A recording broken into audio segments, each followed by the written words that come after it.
Intel Week. This time around, back-to-back weeks of Intel Gamer Days, and we'll be talking about them a lot here tonight. Now, for those of you that are new, I want to break just how things work down for you all so we're all on the same page. Now, Series E is a professional esports open circuit that absolutely anyone can join across multiple different titles. We've got Halo Infinite, we've got Guilty Gear Strive, and of course, Apex Legends. Now, the way it works is players and teams, they come out, they compete in our open qualifiers, and the best of the best make it into Series E. Now, what does that mean for them? Well, players will have the opportunity to sign a contract.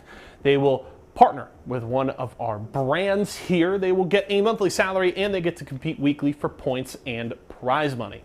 In Apex Legends, it's every Tuesday night against other open squads just like they used to be themselves. And then every Wednesday, they play against some of the best pros from all across North America. I'm talking TSM, C9, NRG, Liquid, and more. Now, if you and your friends want to get in on the fun, head over to matcherino.com/ESA to sign up. You can also use ! sign up in Twitch chat right now to get the link that you need. And if you have any further questions, esportsarena.com has you covered. Now, as we turn our attention to this week's action, Excedrin still holding on to the first place spot in Series E. But the big question is, will the recent changes unseat them from the top of the standings? Because, of course, as we saw at the end of last week, Enemy has left the roster, has joined Atlanta Premier alongside Hill and Crook. Of course, they had a fantastic first result over the weekend, but Excedrin will have to learn to adjust without their former player. And of course, we wish Enemy the best of luck. We obviously got 2 almost full seasons to really enjoy watching him compete with that Excedrin roster, and we look for great things to continue for him as he joins Atlanta Premier. But now the question is, can Kimchi and Cruisin keep things rolling? They played with Kodagami last week. They will be doing the same here today. And can they maintain the form that they have had so far?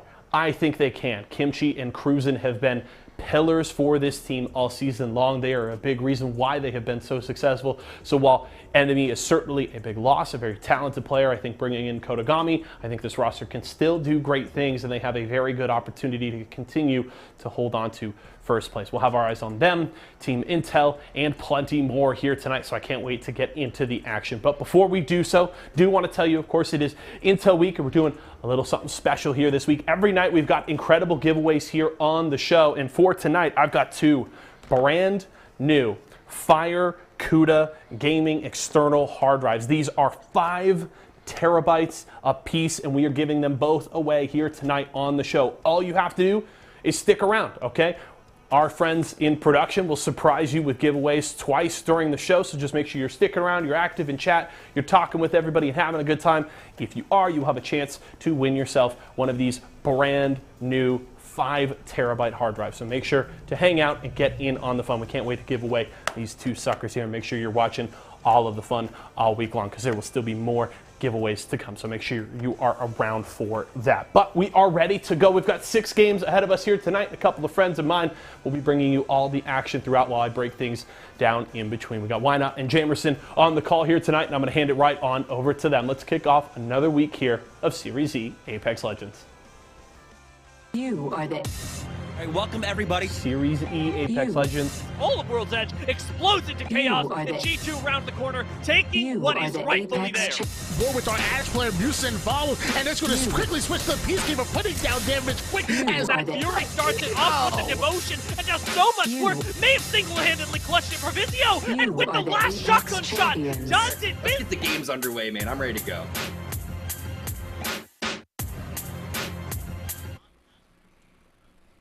All right, what's going on? Welcome, everybody, to Series E. It is Intel Week, and so we're going to be keeping an eye on them here for Series E Apex Legends. Once again, I am joined by Wynot, who I have not had the privilege of casting with in quite some time. Wynot, I missed you. Tony, how have you been? I've been great. It's an honor to be here once again. You know, Esports Arena got me fitted out right, and let me tell you, Intel got me in the system right, because I know it got me my Intel Core processor, and it is an honor to be able to cast with you once again, Jamerson. It really is. Yeah, absolutely. I mean, Intel Gamer Days has always been a fun thing for the last 2 years, I believe, that they've been doing, and so I'm glad we get to be part of that show, essentially. But let's go ahead and talk about what's going on tonight. This is open night here at Series E, so we will be playing 6 matches. 3 of them will be on World's Edge, and then we'll be swapping on over to Stormpoint. We have $500 on the line, and scoring is going to work out ALG as standard.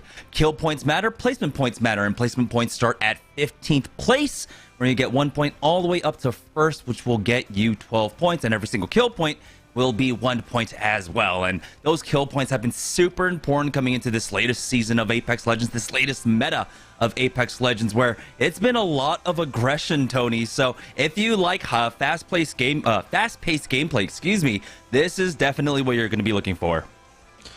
And I'm right there. You know, the buffs going to Maggie makes her an ultimate counter to so many legends. Seer, that ultimate intel allows you to get as aggressive as possible. Yeah, I like the whole Gibby and Valkyrie meta. I think that was fun, and you know, Caustic, whatever. But I want to see teams attack. I want to see them get aggressive, and that's what this meta is all about. And you know, I'm about that. Yeah, and let's see what teams will be getting aggressive today. Of course, our partnered squads will be facing off against a lot of new upcomers today. A lot of names I don't quite recognize, but I'm glad to see them here regardless, because this is where it all starts. That's the point of Series E. We want to be able to experience and develop new talent. So I'm glad that we have all of these new challengers that are coming in today. And so there are some returning names to face off against our partnered squads. Of course, we'll be looking at squads like Buff Pathfinder, CLG looking to get more experience with Dimmy on the roster. And I want to also say who there at the end: Vizzy, Lion, and Crummy. That's going to be an exciting roster to keep an eye on. I got the chance to watch Dimmy on Team Los Demonios for a bit, and let me tell you, they got aggressive. Dimmy can really fight. I was really impressed with what he's been able to put on the table, and now I'm wondering if Team Razor can get back-to-back open event wins, because they were able to get 85 points literally just last week, which was enough to secure them a win.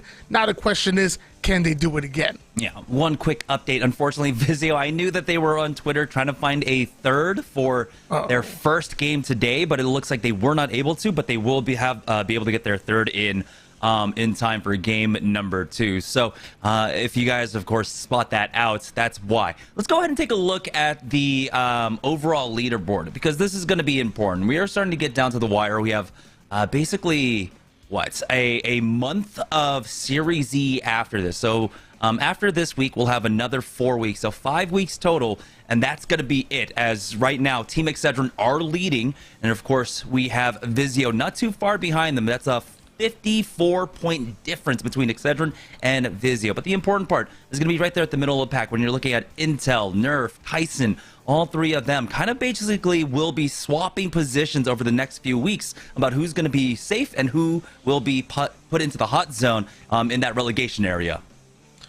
Yeah, I mean, you're talking, what, one hot day out of either Nerf or Tyson, they could find themselves in the third or even second place position, because there's only 3 that separate Vizio and Intel. That's huge. If I'm Nerf and Tyson, I'm using today, I'm saying, let's springboard today. Let's use these open nights to really make our presence known, because, you know, once the pros get in, it gets a little tough.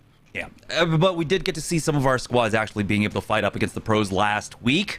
Tom and I were talking about it, and we're like, hey, you know, typically it's like, hey, you just try and maintain some points. You try to maintain some semblance of pride at the end of the night, and then you're happy with that. But ended up actually going toe-to-toe with a lot of them, getting a lot of our partnered squad wins. But right now, yeah, the big question is going to be for Team Razor and Team Mike and Ike. Is 5 weeks just too short for them to try and bring things back? Right now, though, that lead between them and like the middle of the pack, if you can see them between Tyson, that's over 100 points. And so, like you said, it's one hot night for teams like Nerf and Tyson to quite possibly propel themselves into top 3. But for Team Razor, Mike and Ike, they need more than that. And it's all about consistency. You know, you can have those big swing games, but, you know, it's consistent double digits that gets you across the leaderboard in tournaments. Ultimately, that adds up throughout the whole season. I mean, you said there's a few weeks left. Now's your time to shine. Now's your time to put in the work, practicing those scrims, even practicing rank. Find out what your game plan is and just execute, because it's not over yet. Mike and Ike and Razor, we're looking at you. Like I said, Razor literally got a big win just last week. You keep that up throughout the rest of the season, and you might find yourself with within the top 3, I'm not going to give up on you. Yeah, and we've had that happen, right? I mean, Team Intel at the tail end of a season with their newest roster, where they were able to just bounce back and basically dominate week in, week out. They were getting consistent 100-point nights on open nights, and then of course kind of trailing a little bit there on pro nights. But when you're able to piece together about 130, 140 points per week, you can easily see this gap between Razor and Mike and Ike disappear in a matter of just 2-3 weeks. Right now, though,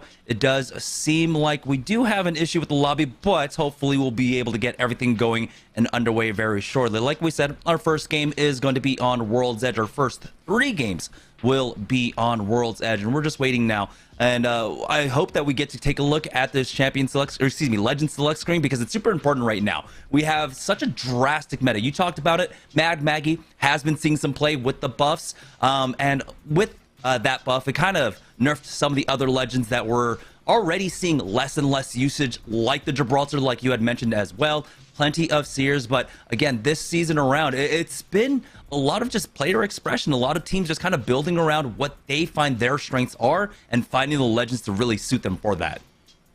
Yeah, you know, as a former Gibby main myself, you know, you get very comfortable with dropping that bubble, making plays around it. You know, it's your comfort zone. It's your get out of jail free card. And when you activate that bubble and then out of nowhere you get Maggie stuffed with it and it disappears, and now you're getting pushed. At that point, that really lessens the value of him right off the rip. And if I can't count on that Gibby bubble, to be honest with you, maybe I want to run with Newcastle. Maybe I want to run with Horizon. I might want to switch up my composition at that point, and it really gets tough. I'm not saying that Gibby doesn't have any value in this meta whatsoever, but this Mad Maggie counter, it really might shift some things around. Ooh, I am seeing some interesting things coming out. One of our partner squads right now for Team Mike and Ike are actually going to be running the Ashe. And Ashe, a legend that we haven't really seen in some time. She was very popular when she was initially released for the first few weeks, and then kind of petered away. So this is going to be interesting. So while we do have a lot of the Seer, Valkyrie, and Horizons, but we still have a nice mixture up in what that third will be. So let's go ahead and join on board with Team Intel for our first game of the day here at Series E. Team Intel looks like they're making a beeline now over towards that Harvester side. And we know that CLG is in the lobby, so they're going to have to 50-50 contest them for this one. All right, so I guess the old CLG exit kind of contest Yes, over here sir. on Harvester, and now we're seeing it. It's Intel. They're looking to make their presence known. I also noticed they're rocking the low, but I'm happy about that, as that zone going to shift quickly over towards Thermal Station. Where's G2? Are they here? That might, hopefully tomorrow night. Hopefully tomorrow night. On our open nights, though, that is for sure going to be Team Mike and Ike are already over there, actually getting challenged, as we have another challenge taking place over at Lava Siphon right now. Team Nerf gets eliminated already off the bat, and it's only the first minute into the game. So CLG looking to contest here towards Harvester. Crypto might slow down their composition just a bit. Meanwhile, we also have our opposition running Loba, who wants to slow things down and get value out of that ultimate. And so far, a bit slow to fight here. Looting up quick first. Nano able to upgrade towards the blue shields. Demi getting a bit I guess a bit too aggressive, taking a bit of damage, but at this point they're just cheeking away at the armor, cheeking away at the resources. And you talked about a contest here at Thermal Station. I already see a knock. Yeah, that's going to be RR getting eliminated by Team Mike and Ike. 2 squads already out. This is just typical Season 14 Apex Legends at this point. So this is kind of a different composition, right? I guess you don't really need the Valkyrie as much, because you're not looking for the rotates, you're looking for the fights on the edges, and Ashe can be incredibly strong for that. Having the tether to keep a player down, and then of course keep them pinned down with another Seer Q coming in. It can be incredibly oppressive. Right now, though, we'll take a look at this rotation out from Esports Arena, try to make their way down towards Tree's side, but I don't think they're quite aware yet that there are still teams here at Harvester. Again, Intel and CLG. Never really full committing onto fights, but Klain has been spotted as he tries to hit that beacon scan. We have a second Loba in the lobby. This one going towards Esports Arena. A little bit different with the composition, as you're seeing Watson being implemented here. So that tells me they want to get that early intel. They want to get into a zone as early as possible and just defend it. Get into that center circle. Make sure they're always in good position and forcing teams to make a mistake to push up against them, as opposed to them being the ones to get aggressive on the opposition. Yeah, for Esports Arena, they get that beacon scan. They decide to call it here and play it on the hill. They're not going to play off that respawn building. Maybe play the choke down towards that thermal station side. That will put them in the sights of Mike and Ike. And so we'll keep an eye on them for now, as it looks like it's the never-ending battle between CLG and Team Intel. They have just been kind of jockeying for position here on that Harvester side. I think both teams really trying to secure this beacon scan. But it's just incredibly difficult to when basically you're shadowing each other here now. Team Intel, though, have been able to at least push out and now gain control of this height. Maybe we'll see them double back around. They do have the Gibraltar to try and pick up that scan. Team Century coming the #1 seeded team out of all of our partnered squads, looking to add to their already amazing lead that they have. Already contesting early. Kim Chile taking a bit of a knock, so we're going to have to battery up a little bit. Meanwhile, the scan is coming in.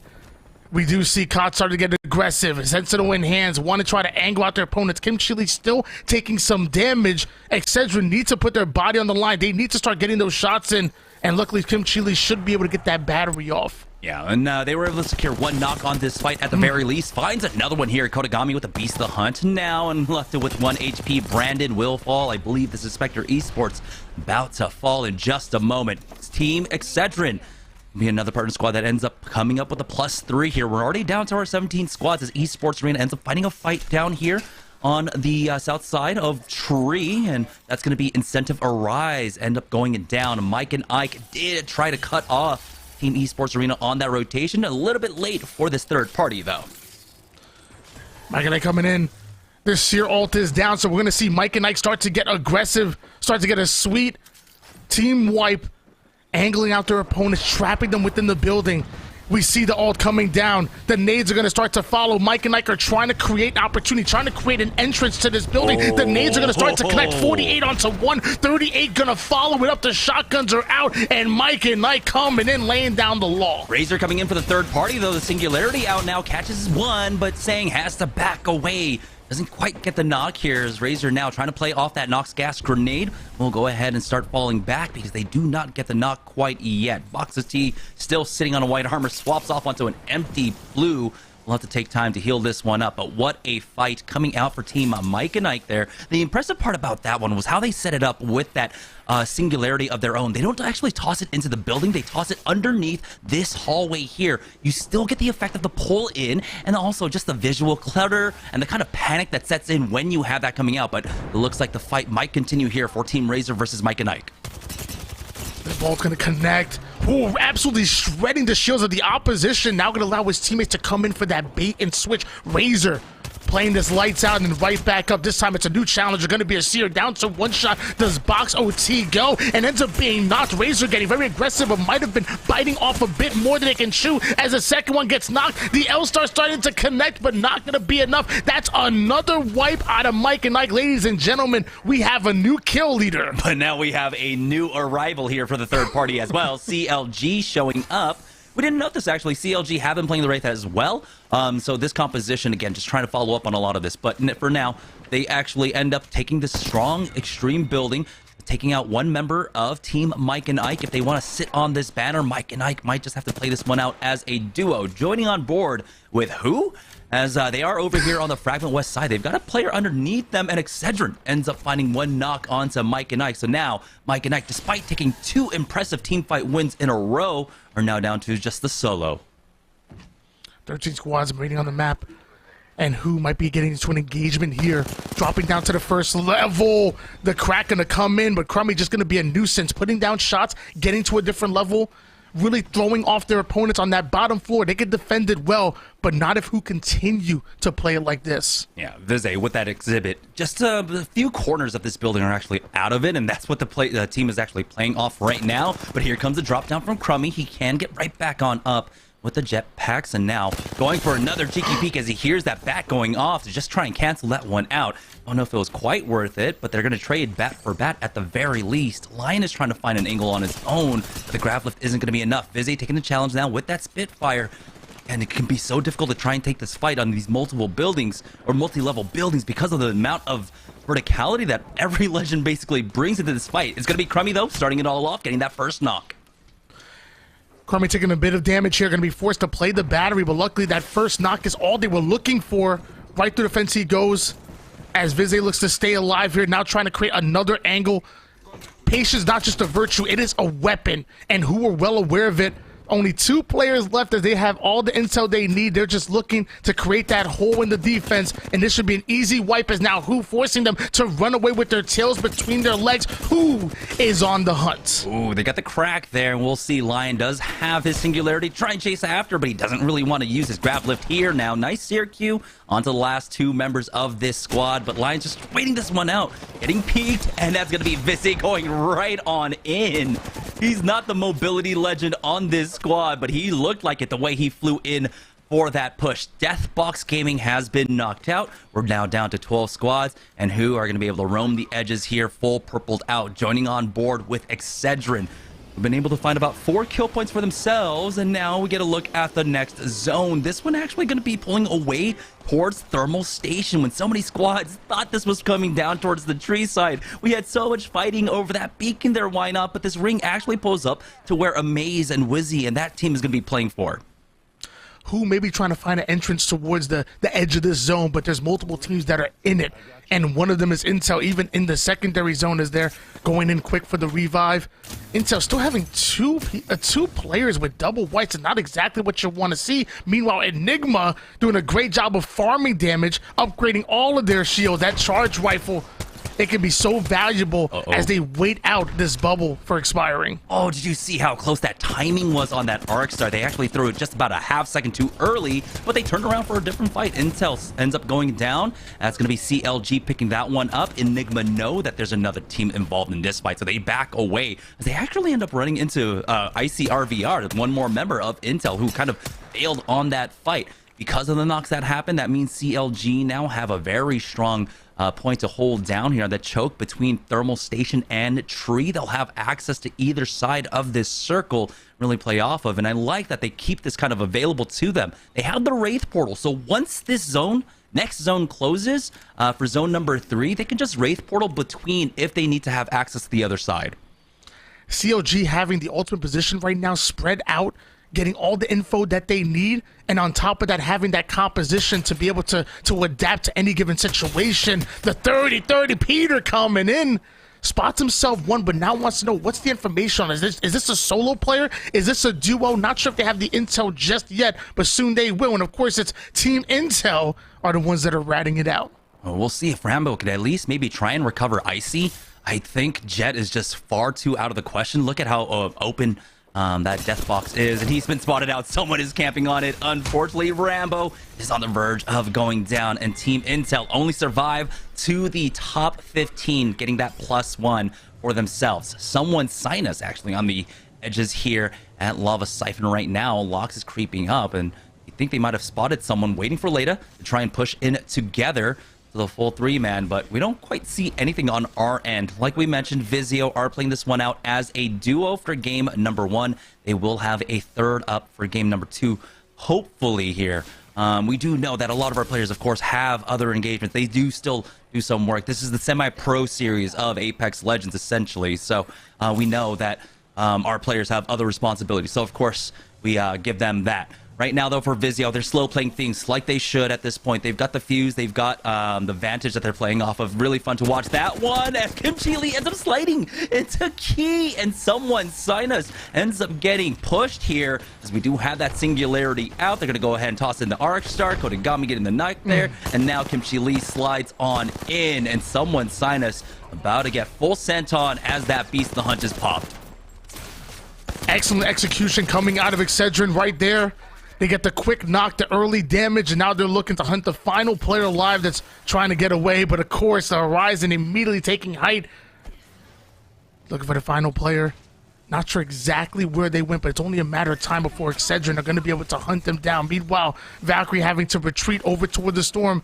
It's round number 3 for now, which already hurts enough, but in 37 seconds, we're moving to round 4. Yeah, he's got 2 med kits, though, so he should be able to survive, and he does have the Skyward Dive. So once he hits that med kit, or it looks like he's actually just going to opt a syringe for as long as he can, Skyward Dive, maybe pick up the banners, and then just boogie out. But we'll see. Again, Team Excedrin, they have been playing the edges extremely well. They are actually still here on the platform, so he's just going to completely avoid that. He sees them on the passive. There's no reason. There's almost no chance of you getting that one, so he's going to try his best to rat this one out. If he can survive one more team, that will be another placement point at the very least for this squad to try and recover here in game number 1. I'm sorry, I'm still trying to wrap my head around the Vizio, Vantage, and Fuse duo. I'm not sure. I'm trying to figure that out. I can't even imagine what the third is going to bring into that. Maybe Horizon and Fuse combined together, because that's a dangerous combination. Like, what's the game plan here? This is a very interesting composition. I would imagine as a duo, maybe our Vantage player wants to snipe out and maybe steal away a couple of kills. I guess the only thing I can see as them running as a duo, they want to try to play long range and maybe steal away a kill in a third party. I'm not sure. Yeah, for me, I feel like, you know, it could be something kind of a little bit cheesy here, right? If you hit someone with the Vantage ultimate, right, you can go ahead and continue to chip away at them. You don't get the, I believe, Evo Shield progression with that, but hold on just a second. Excedrin find another fight. Seer ultimate has already been tossed down now, as Excedrin are looking for the angles of their own. This team is backed up into a corner, and Kimchi Lee does have his singularity, and I've noted in the past that this is not a place you want to play in this current meta. That singularity is so strong when it comes to taking a fight here, and you can see exactly why. Bony Tony will be the first one to fall. There is the scan on out, and Excedrin should be able to finish him off. There it is, Kimchi Lee taking out Revenge Tour, but the third party coming out from Team Tyson. Excedrin playing great fundamental Team Apex, executing well, quickly dealing with the squad, but now Tyson coming in for the third party. Ooh. Joey gonna take so much damage onto that one, down to one shot. He goes forced to play himself that battery. Joey almost going down to all the way to absolute. Meanwhile, we have only Mini connecting shots with the Peacekeeper. Tyson playing this well, playing patient, looking for the knock, but they're gonna get knocked themselves. Oh my goodness, the ring around the rosy right now. Only Mini getting caught up in it as he will fall. What a turnaround for Team Excedrin, quickly responding to the third party. And for Excedrin, the nice part was that they are not bringing in a Horizon from the other side, and so they didn't have to worry about that same kind of push that they made onto the team beforehand. For WHO, though, they are now trying to make a push on this high ground angle. You can see the Watson set up, but Crummy's getting tagged from behind. That's going to be the long-range G7 scout to take him out. And now WHO, they have the gravity lift to try and get him out, but they're going to use that to actually dodge a lot of the fire coming out from the missile swarm. They're still getting tagged from the charge rifles, from the G7 scouts, all the way down on that train platform, and that creates the opening now for SRC Primal to push up. Who thought they were in a 3v3 scenario, but they're getting griefed by those charge rifles. The Newcastle Q is able to allow them to push them safely. The charge rifles can't connect, as our Watson player is going to end up going down. A quick revive coming in out of our Newcastle, and Primal should not only be able to execute that elimination, but also come back and now work and keep the third party at bay. But of course, Mamba with the long range, the bow connecting right to the dome. CLG, they have the beacon scan for themselves as well. That crypto paying off dividends, so they know exactly where this ends, but they're getting flanked right now. Excedrin coming in. Kimchi Lee, the first one in the battle, though. They trade 1 for 1. Cruisin finds one more, and it's now down to a 1v1. Cruisin pushing up, but he's got the ring pressuring him this whole time. He gets tagged, and he will be able to at least out-survive CLG, getting that armor swap for himself, but here comes full grief now, coming up from Enigma Gaming. Enigma Gaming is on the hunt. Kimchi Lee is going to end up going down. And now we're down to 4 squads, just 11 players on the map. Enigma still rocking with the charge rifle. So they want to control the pace of these fights, but they're at the edge of the zone. In a minute, 9 seconds, they're going to have to relocate. They're going to have to try to find some kind of real estate within the inner zone. Meanwhile, Vizio still ratting it out, getting themselves some good placement points. We're going to see if this becomes valuable towards that 6th game. I mean, playing them patiently has already net them 5 points in terms of placements. If they survive one more squad, that's going to be another 2. And so they're already doing a great job of making sure that they are able to recover off the fact that they're only playing as a 2-man here in game number 1. But here it is, the 5th ring closing up now. SRC Primal have to make their way on. You can see Enigma are trying to play off of that platform there. Just a small corner of it is in for the next ring, and SRC Primal will be contesting Enigma for this. Vizio as well, I believe, are right underneath them right now. So it's going to be a 3-team pileup trying to make this rotation. And Vizio just waiting as long as possible. It's going to be tough for them to get towards this zone, especially as a duo. So at this point, they're waiting for Nox. They're going to rotate in lately. Meanwhile, Enigma also looking for some real estate. Excellent shots with the bow, connecting from long range. Nobody quite in the best position besides Enigma, who's still holding teams out, but even then they're towards the edge, but hopefully they can keep SRC out. Yeah, important for SRC. I believe that SRC are running that Watson, so if they can get that interception pylon down, that's going to be important. For the side of Team Vizio, they've got that Vantage, who can use the Echo relocation to try and get some sort of early high ground, but also just follow up with the damage that comes out from what the Fuse can do. If they can try and block a lot of that Fuse damage, the Knuckle Clusters, along with that Ring of Fire, with a good defensive bombardment, that would, with a good interception pylon, that would be strong, but it doesn't seem like they were able to do it. Vizio get that full send onto them. Vizio ends up picking up 2 with the nades, fam, and they're about to take out SRC Primal, secure 3rd place, along with the placement points here, and Vizio have done it. They end up surviving here, but not for long. It's just down to 1 more remaining. Gonna try and play around this knockdown shield, but it doesn't have much left behind it. Blitzen will get that battery off just in time, but now he is getting tagged up and he is getting pushed. There's one right behind him. He's trying his best to play around the Newcastle walls, but Team Vizio will get taken out. Now it's going to be our final 2 squads. We've got Enigma Gaming here now on the high ground, probably in one of the worst spots because the zone will be closing in on them first. I was just about to say the high ground looks good, but like you said, they're going to have to rotate into Arena Goats. And obviously Arena Goats, after all the 3v3s they've been playing in arenas, they're ready to fight. They're ready for you to push into them. Look at how much real estate they're able to cover with those Watson fences. They are daring Enigma to push into them. Yeah, and for 30-30 Peter here. This is going to be such a difficult push in. We'll see, though. Right now, Arena Goats are doing a fantastic job. Like you said, they're controlling space. They have a nice crossfire set up. But because they're split up, there's an opportunity for Enigma to try and full send it onto one, or maybe go for the 3v2 onto one player. But they still have to make it across first. And you can see that they have been absolutely spotted out. Nade in just a little bit early, and Ajani misses some of his shots there. Doesn't quite get the damage he wants. Arena Goats backing away just to play this a little bit safer, and now they throw down to the exhibit.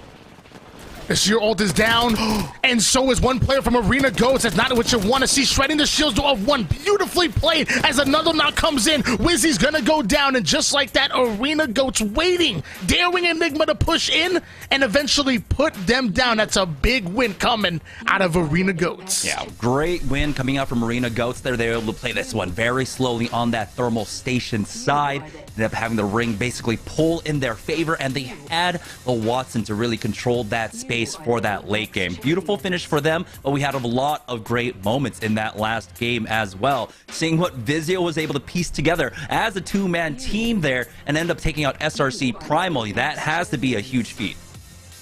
And clearly those skills translate all the way from Arena to Battle Royale, able to clutch out the win on that one. It looks like we're taking a quick look at the replays here, but that's a big win coming out of Arena Goats. And now my question for them is, can they keep it up? You know, it's great to get a good win, but consistency is what wins tournaments. You know, getting into those double digits, making sure you're consistent getting those kills. I don't even care if you don't get back-to-back wins, but I'm saying you have to place high. You have to make your kill counts count. Yeah, and Mike and Ike looked like they were trying to make that last-minute tournament run, right? We were talking about how they needed some pop-off performances here on the open night, and they started off with it, taking back-to-back team fight wins here up against Esports Arena and Team Razor. But then the third parties became a little bit too strong for Team Mike and Ike to deal with. You can see Blake Yu just struggling there with that L-Star before Mike and Ike take them out. And ultimately, I believe it was the third party of CLG that came in, kind of spelled defeat for them. Who, though, taking a nice fight here on the edges we saw after ring number 2. And this was a fun little fight that we got to see. It was a pretty extended one taking place over at the construction building. That was one thing I noticed. They were obviously making a lot of noise and really taking their time, but they were so far away from the zone. I guess they felt comfortable with it, but normally you're going to have to end those fights really fast, like Excedrin did, right into one. They noticed Tyson Gaming are now coming in for the third party, and they're able to armor swap, heal up, and then regain so quickly. I love the way Excedrin played this, and then you see Joey get absolutely ripped. He was trying to get that entry damage, was able to do so, but takes a lot more than he expected. And the difference, again, we saw Excedrin make a push onto a team in this exact same location. Tyson coming in for the third party. The difference was, for Excedrin, they had that singularity to really open up that fight first, control a lot of the space, create a lot of chaos, and then get in, keep teams contained, and then finish them off. Team Tyson did not have the same tools there in that fight. But that was game number 1. Going over to the Arena Goats, we're going to go ahead and send it on over to Yeso to break down game number 1 for us here on the open night. So Yeso, go ahead and take it away. Thanks, Jen. It's a fun way to start things off there, and ultimately we get Arena Goats getting the exact fight that they're looking for at the end game. A straight up 3v3, and they take the win. Though, as you know, Why Not and Jamerson mentioned pretty well, a lot of different kind of solid highlights for multiple different of the partnered squads. Mike and Ike with the quick cleanup on Esports Arena. We got a lot of looks at Excedrin. They look comfortable, confident here today, playing aggressively. We got multiple different fights from them in this one, and they get into the top 6 as well. So a lot of different squads kind of putting their mark here on the first game of the day, and we saw plenty of action to see here, but it was Arena Goats kicking things off strong. 5 kills from them, so not a huge pop-off game, but a nice 17 points to start things off. That does mean that we may have an interesting kind of mass at the top of our standings, because Vizio gets some solid points sneaking into the top 3 despite having a duo. Excedrin playing very confidently and strong to start the day, so Arena Goats might be in first place at the end of this one, but it's also quite possible that we may have just a nice little clump at the top of our standings. We'll have to see how things shake out there when we go back to Jamerson and Why Not. But before we do so, let's take a look at our Mobile One high performance moment here for our first game of the day, and we'll see what we got here. It is going to be this end game, and it's just a quick and clean push here from Arena Goats. Using the peek here around the corner, they're able to get the team fire on that player, and despite one going down, it's still the 2v1 advantage because of just good team shooting here prior.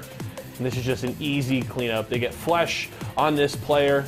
Ajani easily able to peek around, get the knock there. They've got the 2x on the R301 to get the second knock, and then it is just taking care of business to get that last finish and grab the win. So well played there from Arena Goats. Quickly, cleanly, concisely played fight here from them, and a big reason why they're able to close things out and grab a dub to start the day. Now we'll have to see who could shake things up. Excedrin looking good to start the day. Multiple other squads looking to get some dubs under their belt. And of course, they're trying to make up that ground, right? Intel have stabilized, obviously, since the big roster change we saw there. And they've been building up here over the last couple of weeks. Can they chase down, reclaim the top of the table that, of course, the previous iteration of the roster was holding on to for a very long time? We'll have to see if they can make some progress here today. We're going to a quick break right now. When we come back, Jamerson and Why Not will get you ready for game 2.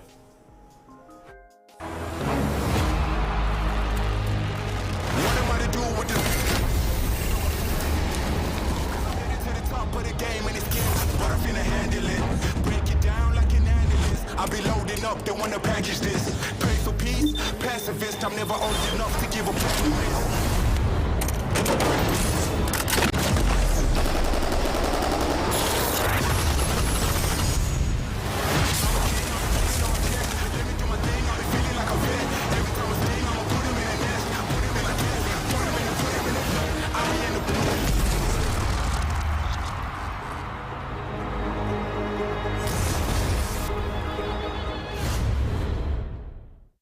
When the chicken is this crispy and this tasty, it doesn't matter what else is for dinner.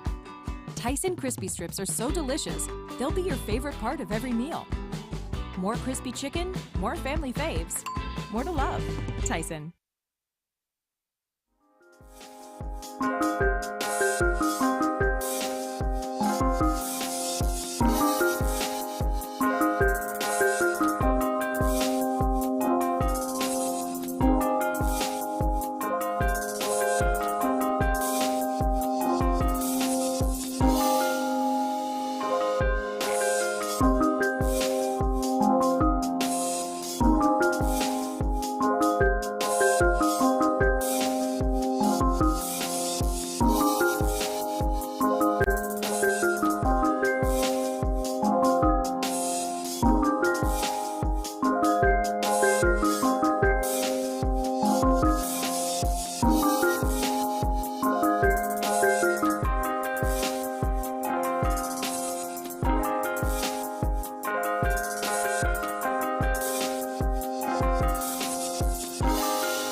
All right, welcome back, guys, to Series E. We had some technical difficulties here on our end, so thank you so much for your patience as we are getting game number 2 set up. This is Series E. It is Intel Week, and we are about to head into game number 2. Jamerson and Why Not bringing you all the action. In game number 1, we had a pretty explosive finish there. We had Vizio as a 2-man being able to secure top 3, but it was Arena Goats that took the win. I was also really excited about the legend composition. You know, with Gibby not being in everybody's composition, it's really freed up where you have a lot of horizons, even a few Lobas. You even mentioned having an Ashe, a couple of Cryptos, where this is probably the open the meta has been, not only just for weapons and everything being so viable, but also for legends as well. You can truly play what you're individually best at. Yeah, this is definitely one of the most diverse metas that we've seen so far. Typically, it's like maybe 2 compositions will really dominate it, but so far in just the last game we had maybe 6 or 7 unique different compositions coming out for most of the squad. So it's been an exciting time watching all of our competitors really explore that. But as we head into game number 2, World's Edge, for the second time today, let's join on board with our boys, the Arena Goats, who ended up taking the win there in game number 1. Really fun to see them introduce a Seer, which normally is so aggressive, but then you have him combined with the Watson, who obviously is more of a defensive legend. So kind of the best of both worlds, able to adapt to any situation, and of course converting that arena skills. You know, the way I kind of got used to the guns, got used to fighting in this game, I went into the arenas, I kind of got my game up through there, and then immediately transitioned over to the battle royale side. So really excited to see that. Also excited to see Nerf already contesting early here toward the center map. Yeah, they lost the 50-50 in game number 1. This time around, though, they're ready for it. They're always getting contested here at Lava Siphon, so they typically end up playing this one extremely well. They've got the experience off of it. Unfortunately for them, though, they have kind of lost out on priority and try to get to the gondolas right now that are coming in. See if they can try and poke in, pick up an armor, but doesn't seem like there is one. Oh, there's a purple on the other side, but you can see how far away it is from him. So not able to pick that one up. As we take a look at the first ring, we do have a contest going down up against CLG down there, and Spectre Esports at Lava City right now, along with the ring actually pulling down that way towards Big Mod. Even Geyser, there's an opportunity for this ring to pull up that way. Lots of times landing Geyser is a little bit risky. You know, there's all those exit points that you get going out of Geyser, like you have to go through choke. So sometimes you'll be held down and it can be risky landing there. However, with the zone pulling towards here or possibly Lava City, this can be really important because there's a lot of good loot out there and a lot of good access to rotate out or even stay inward with those buildings for fighting. Yeah, but with the edge fighting right now, I don't think they really have to worry about that, right? Because the ring is pulling towards them. We have a lot of the Seer meta going on. We have a fight taking place here for CLG at Big Mod. You can see Demi actually trying to find an opening now. Does have to be careful. Again, multiple squads now in the area here as Nano has taken some damage. That heartbeat sensor actually getting a lot of value for him as they get the first knock onto one. Brandon only trades for Nano, and now CLG, they've got the man advantage. They'll go ahead and instantly pop that res to get Nano back on up, really prioritizing the reset first. And love that play. You notice that Mamba immediately puts his body between him and the other team and those res. So if anybody tried to come in, they would have had to go through Mamba in order to do so. Brandon now being left alone. The shots are connecting, but they're coming right back onto Brand, who's already by himself. So quickly gonna load up the fences, try to get some kind of defense here, but obviously Spectre Esports are in trouble. Oh my goodness, Brandon with this gold armor has been able to reset so quickly and catch them off guard in the angles that he finds right now. He does have a syringe, unfortunately, needs to pop a cell. I don't think he's got that, and so at this point CLG should have been able to full recover and now basically stabilize a full 3-man. You can see there it is, the peek out, almost catching him out, and at the end of the day Brandon will go down. Spectre Esports is our first team knocked out, and now CLG have a commanding position here at Big Mod where the ring could possibly pull. For Team Intel, though, getting out of that fight, it looks like they moved on over to Fragment West now, trying to hunt down a team. We're seeing Intel having a team in their sights. Rambo immediately taking height with that Valkyrie. This is great, that advantage, and to look down onto their opponents. And now you're seeing Jet come into play. Excellent shots in. Who is going to be eliminated? And just like that, we're going to be down to 18 squads. Quickly done by Team Intel. Team Tyson looks like almost getting gate kept over there at Countdown, but they got that skyward dive, and so Mini will be able to fly them out and find a nice safe landing zone. It looks like the LZ is clear, and they'll even be able to pick up that beacon if they haven't been able to do so quite yet. For Team Someone Sign Us, though, they've already gotten one knock in this fight in the Geyser side. That's Raze going down, and Someone Sign Us will go ahead and continue to push up, prepping these doors to break, and there it is, the entry going in.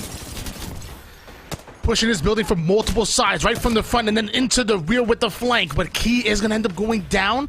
Lake going to go all the way down to one shot, but it doesn't matter. They're still able to take down buff Pathfinder. And I don't know if they want to buff him up and make him better, or the fact they're buff and put on weights. Either way, they're going to have to work out over towards the lobby, because we're switching gears over towards Esports Arena. Yeah, I mean, you definitely have the time. I die, I do 20 push-ups. Oh, Esports Arena, they might die here, as they are fighting an uphill battle, and they're going to go ahead and instantly turn it around. Not the position you want to be in when you've got a gatekeeping squad on that big mod side. Esports Arena quickly respond to it and just back away. Rotation not quite there for them, and so it looks like they will have an opportunity now just to play inside of Geyser instead. Multiple teams are in the area. We did see, of course, Someone Sign Us was off to their eastern edge. But for now, Esports Arena can take this time, maybe throw down a black market boutique, pick up a little bit extra for themselves, maybe even use these replicators. But CLG don't want to give up the hunt quite yet. This was the squad that was actually pushed up out of Big Mod, pushed up to that choke, and now they're looking for more fights. With the Crypto and Loba composition, you know that team is obviously comfortable getting to playing things slow, getting defensive as possible, but then you're going up against a Seer and Horizon who want to hunt you down and want to get in your face and make you play off your back foot. We're going to find out how good their defense is against CLG's offense here in Geyser. And I'm surprised that CLG didn't want to actually push off of that. You saw Mamba there clearing out the drone, so you know that the EMP will not be available for some time until he can get another drone up, but just in case of the third parties coming in, CLG are not going to risk anything. They learned their lesson there from game number 1 as Team Nerf in this never-ending battle. The team has shown up, and now we got the Seer ultimates, the Seer Qs going out. You have teams rotating into Lava Siphon. They need to take this fight quickly here. They're just kind of trying to wait out this exhibit. At least for now, they do have that rooftop control. And then I imagine that Turns will want to toss down his exhibit right after this one. Love this height advantage that's provided here, but hopefully no third parties coming with the scouts or the charge rifles, and instead Nerf, they're tired of waiting. They're looking to get aggressive here. Excellent shots with the flatline coming out of the former #1 ranked Messiah. Now we're seeing Turns take a turn. They're off trying to funnel in through this one-way door, and sadly Messiah's gonna be the first one to go down here. That's gonna try to force Nerf to reset a bit. Hopefully they can still get the slays that they're looking for. It's a 2v2 scenario, and Revenge Tour are going early in, baiting in the res. Peacekeeper putting a shot into the body, takes down the shields of 2, and now looking to connect for some more. It's a 2v1 and Revenge Tour getting some extra help on the other side. You can see going for that peek. Another 99. Tack has been on it with these PK shots. They themselves, though, can't chase because of that pressure from the G7 scout from the third party. And we have another team showing up behind them as well. Revenge Tour ends up losing out on one as Joey Blackout picks that one up. And Team Tyson find a beautiful timing on this third party. They'll be able to clean them up. And now Team Tyson will have full reign over this Lava Siphon side.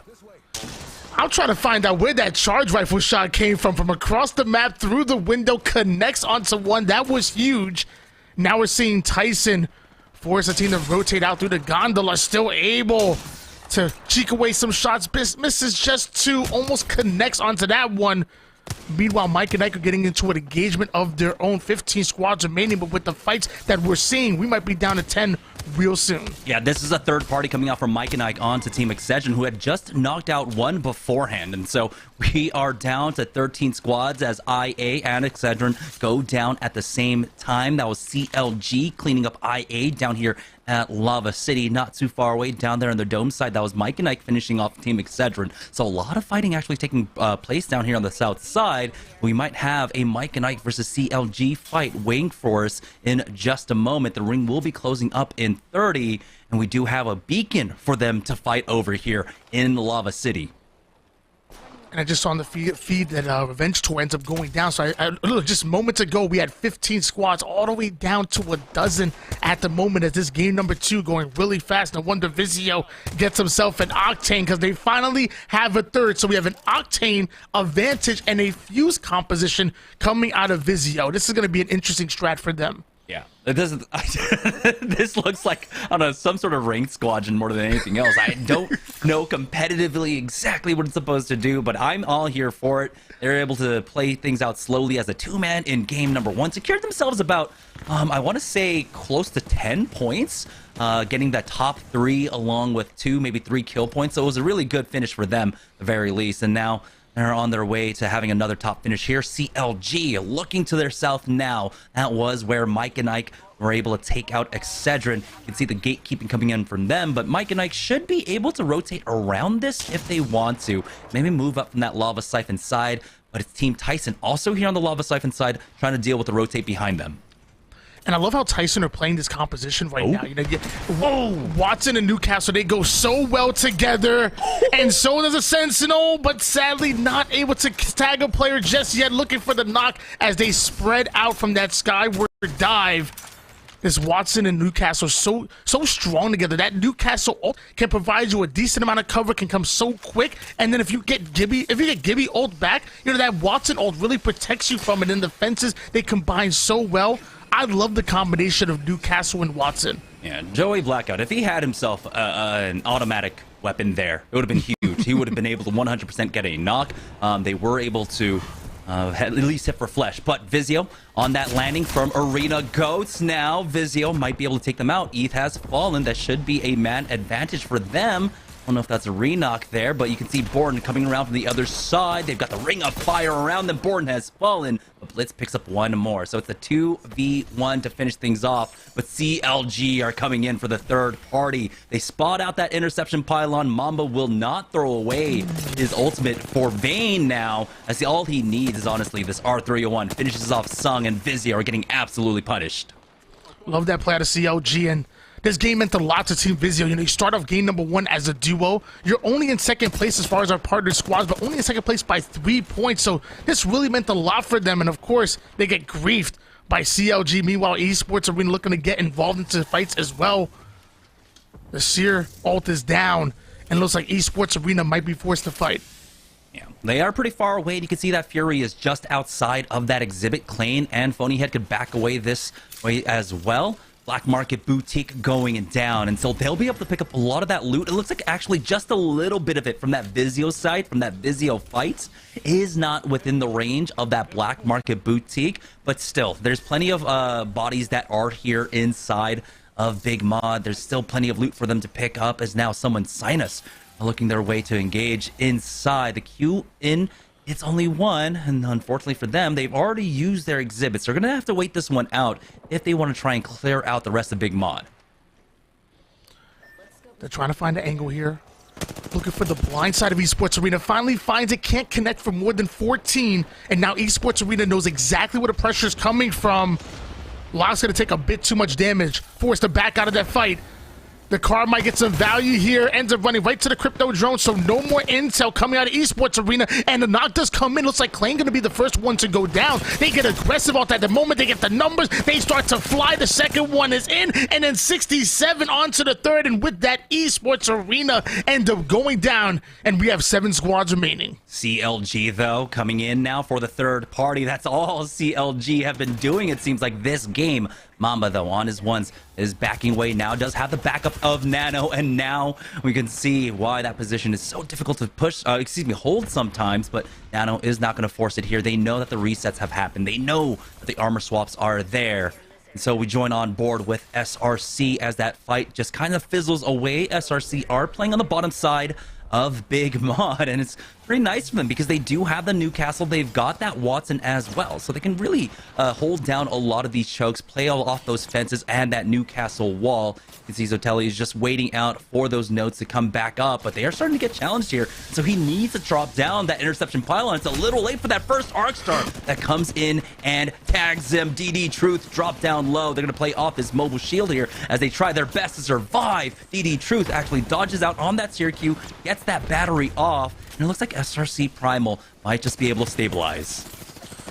Was really worried about them. I love the strategy to be able to take the low ground and create cover out of nowhere, but like you said, it was a bit late. Meanwhile, Mike and Nike, they're right on time to meet their maker. Apparently, if you're the Seer player, because Seer ends up going down, but so do Intel, get fully eliminated. The res gonna come in. Meanwhile, CLG still looking for an angle. SRT Primal go down. And now it's CLG that we're looking to become the third party. Might get into a 3v3 here on Big Mod. Only 5 squads remaining, 14 players actually on the map. It was just a pinch coming out. CLG, along with someone Sinus actually peeking out from opposite ends of Big Mod, really just pinch SRC Primal and ends up taking them out. And so now CLG, remember with that third party, they have access to that backside on the eastern edge. They're keeping the fight ahead of them. There should be no more teams actually rotating in. Everyone should be coming in from that western side. We know that Mike and Ike is up towards the northwest. Right in front of them is someone Sinus. Mike and Ike actually making their way on in towards Big Mod, and they can take a pit stop here and just play off of the train tracks. And with first glance, I'm really liking the positioning coming out of CLG. Your backstory are against the zone. You really don't have to worry about too much of what's going on behind you. You're on Big Mod. You have that height advantage. How are you liking CLG's positioning compared to a team like, for example, Enigma right now? It's incredibly strong, but CLG still do have to worry about that, right? You can see that you have, I believe that's going to be Mamba, keeping an eye on that Lava City side. That's where Enigma is playing off of. And so they are playing this position extremely well. You can see they have that fallback position, the armor swaps for them just in case they need to back away. And so they know that they're playing this one extremely safe, but now they actually decide to try and play for the high ground instead. Mamba ends up missing out on that double jump, but it's okay. He's got a gravity lift and he will be able to rejoin his squad. Now you can see why. They call him on over. They needed that mid-air drone, getting that beamage, and somehow, whoever that player is, they can count their blessings. It looks like it was TB, ends up going down. Death Fox Gaming are out. Nano able to angle out and isolate that player. Love the plays come out of CLG, but now everybody looking to get involved with the party. Just 4 squads remaining. Enigma looking to close in onto CLG.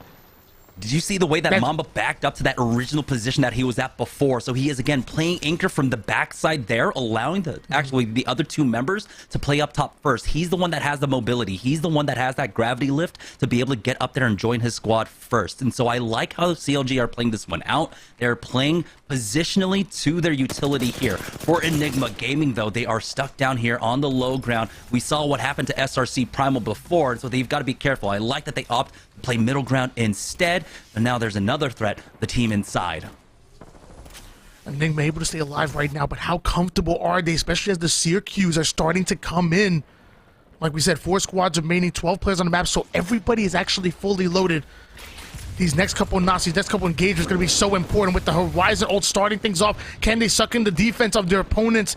Mike and Ike trying to hold down this mid ground, looking to find an opportunity. It looks like a player does end up getting knocked, and it's going to be key. Can Mike and Ike capitalize on these newfound numbers? They secure at least 1 thirst, so this brings it down to at least a 2-man on one of the squads. For CLG, though, they're just laying in wait. They already have that eastern side locked down. Mamba still playing anchor back there, and they have full control of that height. And so they do have that, again, fall back position. If things do not go their way here, they can just go ahead and fall back, pick up those armor swaps, and continue to fight. So CLG have basically perfect information here. Nano is waiting to be the last one to exhibit for this ring as well. And now round number 5 will be closing up, and CLG back away, waiting for the fight to start.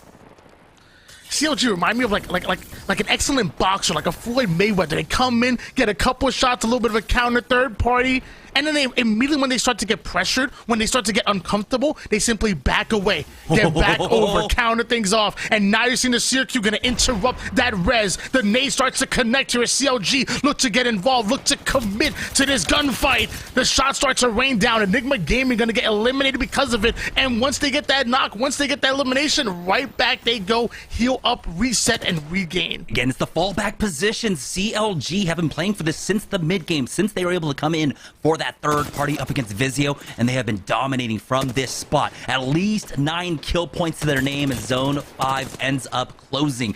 We do have someone sign us, it seems like, as a duo up top, and we've got Team Mike and Ike below. Someone sign us, trying their best to survive. Leda finds a small corner to survive for the time being, but once again, it is all CLG with full map control.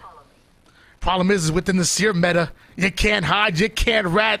You just notice the Valkyrie Q immediately comes in to try to get damage, try to make the team as uncomfortable as possible as we switch gears over towards Mike and Ike. We talked about the positioning of SCLG as they get another elimination from the backside. That's going to bring us down to 2 squads, a 3v3 scenario. CLG still having the high ground. I'm still loving the positioning out of Counter Logic Gaming. And you can see Mar is trying to find an angle for them to try and find an opening. Mar and MJ have regrouped as the 2 drop down completely now. They've got to be careful as the swing comes out and that gravity lift gets that 1 beam onto Demi and CLG, who are playing immaculately here in the mid and early game. Trading away now, it's down to a 2v2. They have the exhibit down as they pop that res onto MJ. Don't know if they're going to be able to get one of their own up top, and they do not. Mar using that ultimate now to take that high ground away, but he's instantly challenged now. MJ is there with him, but it looks like CLG might have been able to recover. Nice little tether there as they're trying to go for that res. Going back on up top once again with that phase breach as MJ is in their face with that PK, getting the knock onto Mamba, and now it's just a matter of time. Wizard Coin comes up behind to get that final kill. Team Mike and Ike will be able to take out CLG for the win.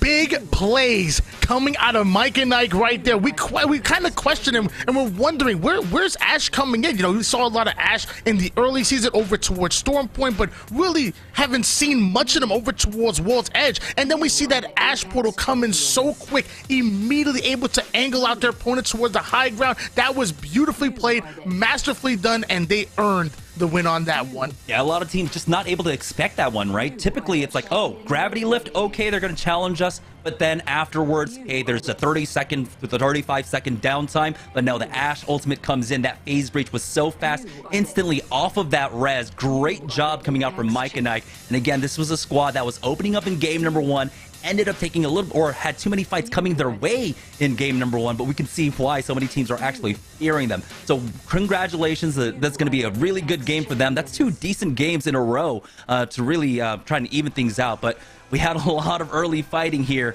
and I don't believe Mike and I ended up getting contested this time around in game number 2. We talked about Mike and Ike coming into this tournament. You're in 7th place out of all the partnered squads, and you have quite a bit of ground to make up. But the way they're playing right now, continue playing like that game after game. Get yourself a couple of great tournaments under your belt, and now we talk about them getting the conversation of climbing up to that 5th spot, that 4th spot, and we see how tightly contested 3rd and 2nd can be. Team Mike and Ike, they may be in last place as far as the partner squads, but they definitely have the skill, and they're definitely ready to take that next step here on the leaderboards. Importantly here in this game as well, they were able to kind of put a stop to Team Excedrin and not only bolster their chances at being able to catch up, but also bolstering the chances of the other teams that are looking to catch up against Team Excedrin. This was a very unfortunate position for Team Vizio as they were taking a nice fight, but the third party was a little bit too strong for them. This fight taking way too long, and CLG come in with the discipline for the third party. We saw Vizio bring in the 3rd player, bring in an Octane.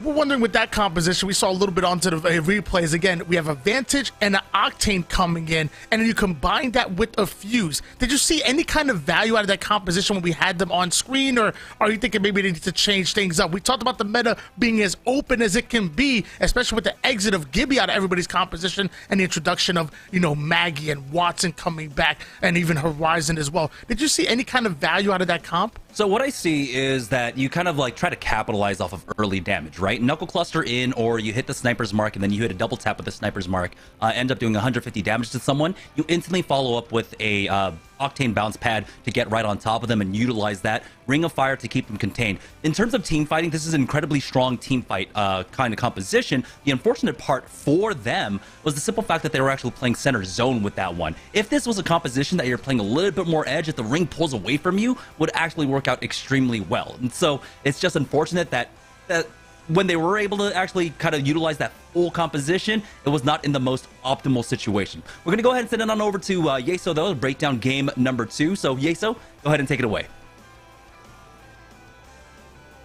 A very fun game 2 there with the way that that final circle worked out. We got so many teams converging on Big Mod very early on, and then we just got to spend a long time watching squads battle kind of bit by bit for controls of different parts of the POI, and of course it ultimately ends up with Mike and Ike and CLG duking it out, and Mike and Ike takes the win. Let's take a look at their stats here in this one. Our champion squad, they pick up a nice 12 kills in this one on top of the 12 placement points. One thing I really do want to mention, though, was we got a lot of looks at CLG all throughout the game, and while they don't end up taking the win, we got a really good look at something that is very common when CLG is playing well, and it's that you can really feel when you watch their POVs, if they are on their game, you can see just how confident they are. They lean on that W key. They're going to take fights. They're going to play aggressive, and we got a really good look at that all throughout this game, but it ultimately didn't quite work out because Mike and Ike working with the phase breach so beautifully, as Jamerson mentioned, setting up that final kill, or those final kills, I should say, interrupting that res and getting the perfect angle to finish off CLG. So well played there from Mike and Ike. Let's take a look at our Mobile One high performance moment here as we get ready for our final game on World's Edge for the day. And it's a look at Mike and Ike here earlier in the game. They're trying to control this northern choke point, that access from Geyser down to Big Mod. And while one goes down early, Wiz, Falling, Mar, and MJ are able to clean up. They take out Team Intel, and this gave them early control of the area as these squads were trying to rotate south, because you see how much that zone pulled down here and how much of it was blocked out by these cliffs on the eastern side, which just meant there was less playable area, and it's why we saw so many teams converging down here early, and the ability for Mike and Ike to control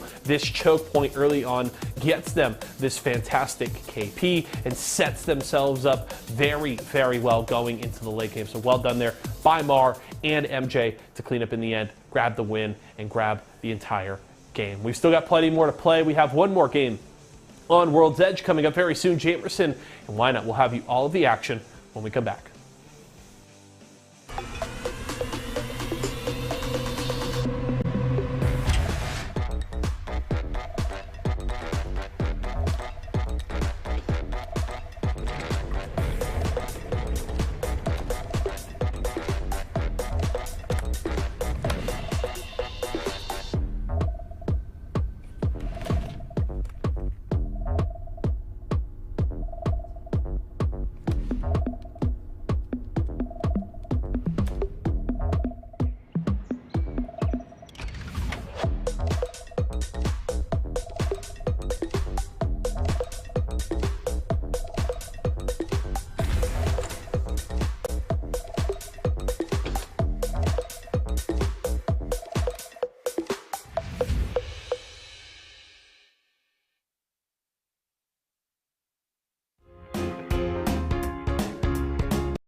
All right, welcome back to Series E here at Intel. For Intel Week, it's going to be game number 3 that we are waiting on right now. Game number 2, just before the break, it was Team Mike and Ike taking the win in a very strong 3v3 finish there. Yeah, Mike and Ike really showing us how strong a combination of an Ashe and Horizon can be. And look at the leaderboard right now, 36 points after 2 games coming out of Team Mike and Ike. CLG not too far behind with 28. And then rounding out our top 3 is going to be Team Excedrin putting up 22. And this is the performance that we wanted to see out of our squads that are kind of trailing in the overall leaderboard. So Team Mike and Ike definitely taking advantage here on the open night so far, playing their patented kind of aggressive style that they were really known for as most hated before they got signed here for Series E. And I'm glad to see it playing that composition, like we said, with that Ashe. They're really able to utilize that to the full extent, especially for that win. As we do now head into game number 3 here, our final one on World's Edge before we hit the half, before we swap on over towards Storm Point. And it doesn't seem like we're getting much in terms of change in compositions for squads. Teams are pretty comfortable with this. No one quite panicking yet. And so I like this. Teams are really trying to figure out their style before the next ALGS and Challenger Circuit starts up. Maybe nobody panicking, but I did notice that Deathbox Gaming already reached into the bags of tricks and they pulled out a Revenant. So that's going to be really interesting. I can only imagine they look to get aggressive with that. I didn't see an Octane, so we're not going to see any Rev Octane. You got to full commit if you're going to go for that Revenant. I mean, Revenant has been utilized a little bit in ranked, still not as successful, I don't think. We'll see, though, if it's successful for them, if they're able to bring that heat, be able to carry that momentum into game number 3. But let's join on board with Mike and Ike, our winners from game number 2, who are dropping, of course, down at Thermal Station. They got contested in game number 1, I believe, but this time around, no one wants to catch that heat. I mean, after winning game 2, contesting that, after winning the actual game, at that point, Mike and Ike have earned some respect. So whoever came over here to begin with is probably going to find a different spot to land. All of Thermal Station going to be absorbed by Mike and Ike. And when they come out of this POI, they're going to have plenty of loot. They're going to look really comfortable. If they want to run that Peacekeeper with the purple bolt and a little bit of Digithreat action, they going to find it. If they want that R301 3X'd out, maybe a little bit of purple mag and gold to go with it, they're gonna find it. Thermal Station always good for the loot. Yeah, we do have that ring pulling actually going over towards the staging side, so fairly close to Mike and Ike, but for a squad that wants to play a little bit more on edge, wants to find these team fights, I feel like they might actually rotate on over towards Tree, try to go after IA, who are looting over there, and then we have Excedrin actually coming that way too. Another 50-50 taking place though, that never-ending 50-50 for Team Nerf over at Lava Siphon. Week in, week out, they cannot catch a break. What I'm going to find interesting is all those teams coming out of Skyhook and Countdown trying to make their way towards this edge of zone and then fighting over towards Landslide. Like, there's not many rotations coming over towards there, and there's so many teams that are going to have to fight it out. I wonder who's going to emerge victorious in the zone coming out of that northwest side of the hill. Yeah, Razor will have priority, of course, being in staging of whatever position they want to play, trying and get center zone for themselves. For Team Nerf, though, it's all about trying to position and kind of rotate around and pick up additional loot along the way. It's very difficult when you get contested here. You're not even able to take a clean fight for themselves. They at least walk away with the triple blues. Now it seems like they might feel a little bit more confident to try and take this fight. Deathbox Gaming, though. Oh, the death protection is not there as Ziggy is the first one down. Someone sign us. Make short work of them, and it's going to be Deathbox Gaming, the first team out. Someone sign us, picking up the +3. And that's going to be a huge wipe coming out of Someone Sign Us. They're already sitting in 6th place, and we're only 1 point behind both Arena Goats and Enigma. If the game ended right now, they'd be in 3rd place, but obviously you got some more to work with. Meanwhile, the number 2 seeded Vizio Gaming, with one of the most interesting compositions that we've seen so far in the tournament, they're looking to get aggressive, and maybe an Octane jump pad might be exactly what they're looking for. Knuckle Cluster just a little bit missing there, but they do still have more follow-ups. Hung is taking his time to actually go ahead and hit the cargo bot instead as the Ring of Fire comes out. The Motherload for Blitz in there, but that squad has been able to completely back away. Ooh, we have a nice gold helmet. Blitzen can utilize this extremely well when it comes to the mid-game, continually popping out those knuckle clusters over and over again, free farming his Evo shield. That engager kind of reminded me of my ranked solo queue matches. I'm out here like, all right, guys, no more looting. Let's push up. I'm in the middle of war. Meanwhile, my teammates, my Lifeline is just over here looting up 3 different POIs. I'm like, what are you doing, Lifeline? Nerf immediately taking height with the Seer, connecting with the Prowler, immediately going to back down. But that's a nice initial damage coming out of turns out of Nerf. Yeah, Nerf kind of learned their lesson from game number 2. They're going to go for the full reset here, make sure they don't get third-partied in this fight, even though they had the advantage. It's going to be the 3v1, and they should be able to finish them off just shortly here. You can see that the heartbeat sensor allows him to chase him down, but multiple squads might be showing up here. It's very difficult for them to call the missile swarm just in case to see, and they do get spotted out by another squad. Turns has to immediately turn tail and get back on out. Revenge Tour has been knocked out. We're down to 18 squads here, as Enigma Gaming is one of the multiple squads that ends up rotating into this area. Enigma Gaming currently tied for that top 4 position right now with Arena Goats, the winner of game number 1. Enigma Gaming having a very important role so far here in this game number 3. They have to stay alive, but they also can't get comfortable. They need KP to go along with it. Enigma gonna early rotate out of here. Meanwhile, Vizio looking to cut off an angle. Yeah, Vizio are just looking for the fights. That's what this composition is for, and they are posturing for it. Sniper's Mark not quite hitting there, as they do at least get the tags in. That Seer is going to be able to get that Phoenix Kid off, but his toesies aren't protected, as now the Knuckle Clusters are coming in from that blitz inside. We'll see if he has another Mother Load ready to go, and he does. That gold helmet, extremely fortunate for him there, as he's going to toss out one more nade. He does get challenged by one on the right-hand side, but Sung is there to follow up, has to back away as the Singularity comes in, and he needs to hit a bat for himself. The Seer Q out, missing, and so Sung will be able to get that bat off. That Mother Load going in. It's going to be a little bit short, though, but it does at least control one avenue of approach here. Challenging on the high ground, gets the knock onto one. Now Vizio, this is what I'm talking about. This is the team fight dominance that they were looking for with this composition. Opportunities are never given. You have to create them, and that's exactly what Vizio do. Get themselves the initial cracks, get aggressive, weren't allowing their enemy team to tiptoe out of there as they shoot Latozis, as you said. Big plays coming out of them, and even bigger plays out of Mike and Knight, because they're getting just as aggressive as Team Vizio were. MJ is low, though. We'll see if Mar has that phase breach, because you really don't want to try and take the zip lines across.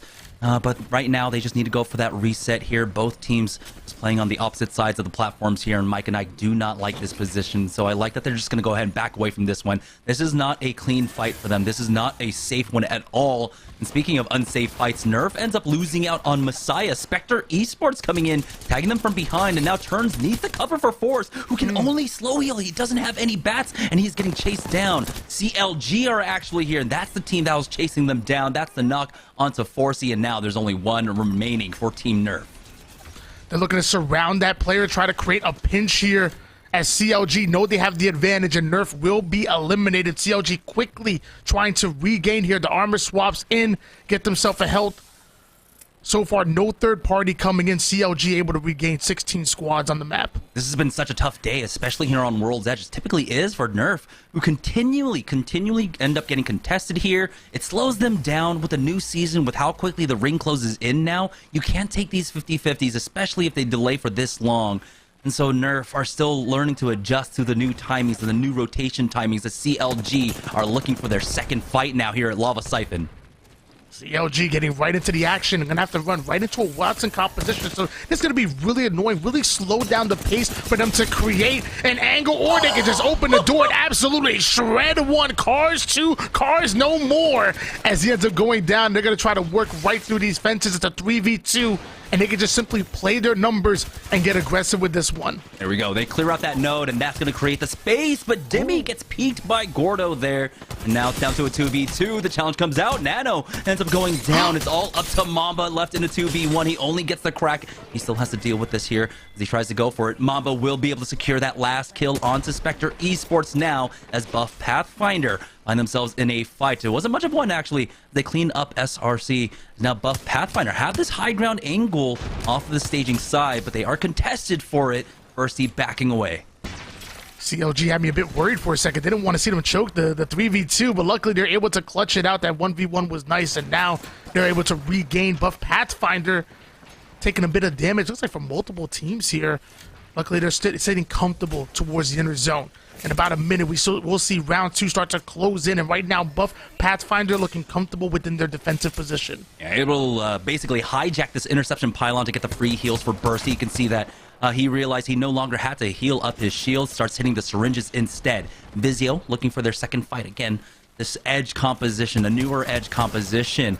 We haven't seen quite what it can do, what its full maximum potential is, but we know that it is like to team fight. Sung has that jump pad at the ready. Blitzen with the gold helmet should have another mother load ready. And of course, you know that Borden is trying to lay down that covering fire with the sniper's mark. But the angle is not quite there for them.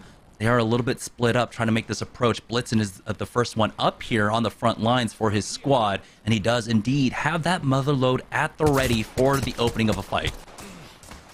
Vizio have found themselves within the circle here, but not comfortable whatsoever. They, like you said, they want to fight. They want to push a team out, but now you're getting attacked from both in front of you and behind. Vizio, now the meat in a sandwich that they were not expecting. The bread is closing in, and it's who that's starting to get some value here, starting to put some damage Love the G7 scouts starting to connect, and with that Horizon composition, I can imagine they're looking to get aggressive or looking to rotate out of it and get into a bit of a better position. Yeah, who didn't have the best of the first 2 games, so I like that they instead don't go for risky players, just slow play this one a little bit more, maybe try and secure top 10 at the very least before they start looking for these fights.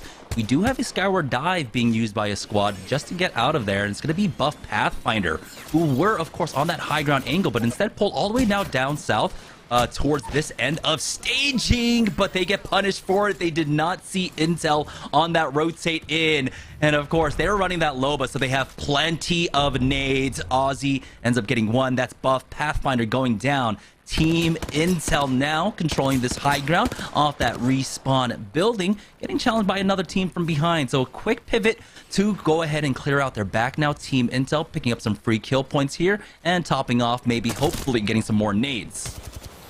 That Loba is actually not just good for getting kitted up, but like you said, getting ordinances in the middle of fights, even maybe getting a nice little cheeky armor swap right in the middle. That Loba ult can be used offensively just as well as being used defensively. Meanwhile, CLG definitely looking to get aggressive. They're at the edge of the storm.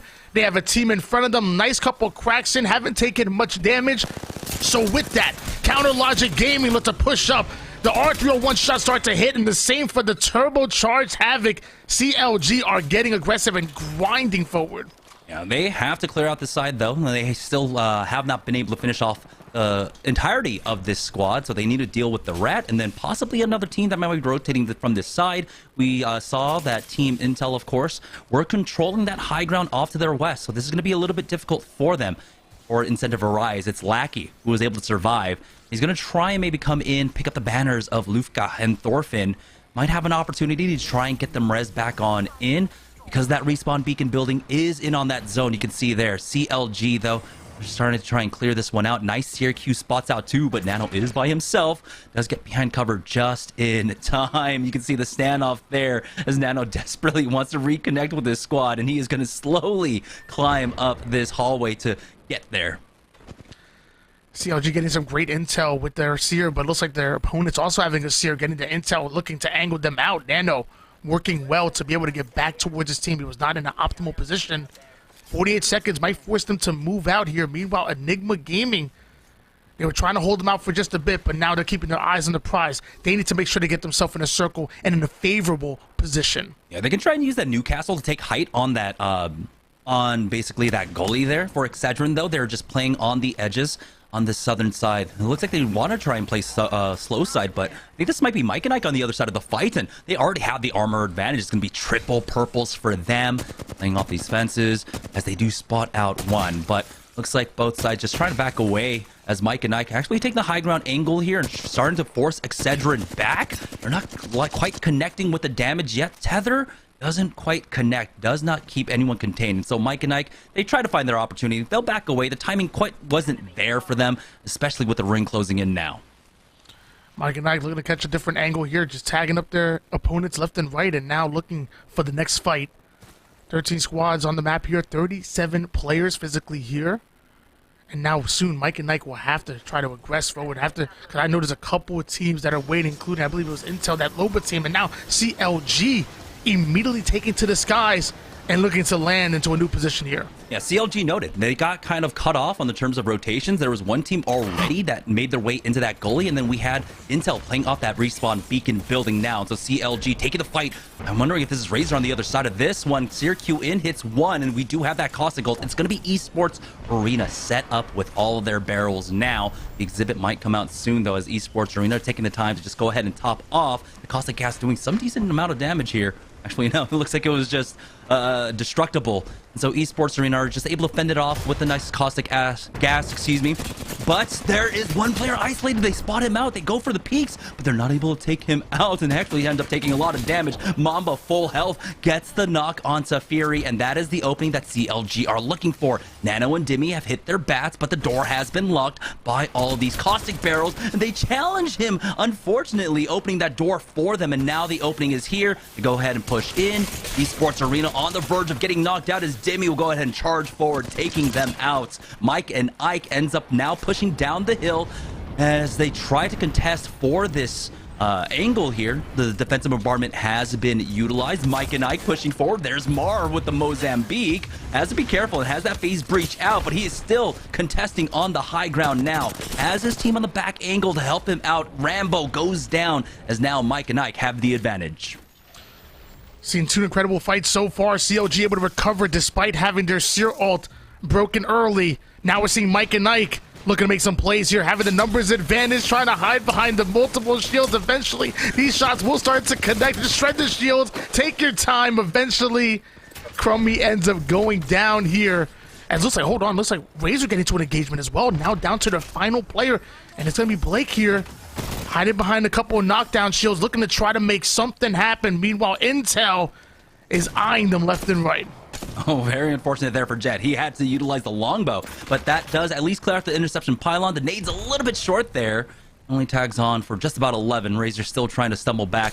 And we're able to at least get one res, and Jet is just desperately trying to secure at least one more thirst. That would have been huge. Pick up a kill point, pick up some more placement points, but he will just go ahead and bracelet out. Razor are able to stabilize and heal up. The scan comes in, but that's a Bloodhound. Does not give you the armor notices, and so they don't quite know exactly if they can push out. Vize ends up, who ends up losing out on Crummy, and Vize's Beast the Hunt really doesn't get much for them at all. Just the scans now, just to reset. And who's really going to have to make some plays here? I mean, you find yourself in 12th place, only 6 points, so this is a huge game for them. Meanwhile, CLG, obviously in 2nd place, looking to try to dethrone Team Mike and Ike. We see the detection come in. We're seeing CLG start to take a bit more damage than expected. Dimmy's going to be forced to play a med kit, but an angle has been created. Easy knock. That's going to be Nano. Nano going to try to finally take down this final player here. The Volt from mid-range, from long-range. Either way, those shots connect, and who ends up getting eliminated? Oh boy, Intel actually ends up taking a knock onto Boxa T, but he can't chase after that quite yet. He needs to survive. It's top 5 for himself. He can just survive one more team fight. No, he will go down in 5th and miss out for just a few more kill points. But CLG now cleaning up the rest of the lobby. They still have to be careful. It is now down to our final 3 squads. We've got someone sign a CLG. I believe it's Mike and Ike up as that final squad, and sure enough, it is. Will we get to see round 2 of CLG versus Mike and Ike? Well, one team stands in the way of that, and that's going to be someone sign us. 3 squads remaining here. So many implications on the line as we're on board with Mike and Ike, trying to try to get some value out of this bow here. And notice that every single one of these teams are fully loaded. It's a 3v3v3. And Wizard connects with the 63 onto the bow check. Look at the line of yet another one just barely missing. But the pressure's being created. Meanwhile, in 15 seconds, we're going to see this round 5 zone start to close in. So Mike and Ike might have to get really aggressive, try to play themselves into this circle. They do have 2 forward positions. You can see that Mara and MJ are inside of the ring right now, while Wizard Coin, utilizing this bow check bow at that long range, is able to get that red evil shield for himself. And now with the ring closing in, they've pushed forward. So Mike and Ike have done their job, but they still have to contend with someone's Sinus. So now this is all basically CLG's. Once again, dominant position, late game for them to try and win this one out. But Mike and Ike were able to utilize that Ash in game number 2 extremely well to throw CLG for a loop. CLG must be getting so annoyed with this bow. It's getting so much value in the hands of Wizard Coin. But like you said, it's once again CLG find itself in the most favorable position, and you cannot often counter logic. And I'm loving what I'm seeing out of CLG with that zone started to close in. The action is here. You see the Valkyrie Q coming in, gonna do that initial damage. CLG really keeping their eyes on Mike and Ike. Nobody looking at someone sign us. Yeah. Nice nade onto Nano there, but he should be able to top off plenty of cells. That was the nice thing about CLG being able to take that fight up against Esports Arena. They top themselves off, they pick up a lot of extra resources there, and so they can go for these trades, like more damage coming out. But I think, yeah, CLG really need to contest with Mike and Ike on the side. You can see Nano keeping an eye on them there. Mambo is in the far back. Oh boy, he is getting tagged left and right by that bow check bow. Yeah, and Mike and Ike, will this be another win for them? This is going to be 3 good games in a row at the very least for Mike and Ike, who are already our lobby leaders. It seems like CLG and Mike and Ike know that someone Sinus are in a non-favorable position. So they realize they're thinking like 2 steps ahead. They know that team's gonna get wiped out eventually in the middle of both of them. So now they're trying to cheek out damage towards towards each other. So this way they have the advantage when going in for that third party, and them also have to fight each other towards that final battle here. Really thinking about 2 or 3 steps ahead. And now round 6, Hill was closing the final circle here. Mike and Nike still putting in the long range. They're counting on CLG to do most of the damage, do most of the work onto someone Sinus. Meanwhile, hold on, they're the ones to get aggressive here. We see an Ash ult go in, someone Sinus now becoming the bread in the sandwich. Mike and Nike might end up in the middle. Yeah, they're trying to play here on the low ground and just wait things out. They're waiting for someone Sinus to try and just push up. The exhibit's going to be used first out from Mike and Ike to try and slow down any push, but you can see they're utilizing this head glitch angle, keeping an eye on someone Sinus as well. It's the final 3 teams, and it always comes down to the first 2 teams that end up fighting are the ones that end up losing 99% of the time. And so everyone is trying their best to pressure the others into each other for the time being. The slow ring coming out, and now someone Sinus almost forced out of cover, but CLG will go ahead and full send it onto Mike and Ike here. Singularity misses out, and CLG do not have an opening onto this fight. Someone Sinus are just watching on from the wings, but Dimmy goes down without any kind of challenge whatsoever. Someone Sinus will go ahead and secure that thirst spike, possibly onto Mike and Ike very shortly here, and someone Sinus now getting free shots off from the high ground. Key gets one onto Mar, and now it's just a matter of time. Someone Sinus pushing onto Mike and Ike. CLG out on third, and that's going to be someone Sinus walking away with the win in just a moment here in game number 3.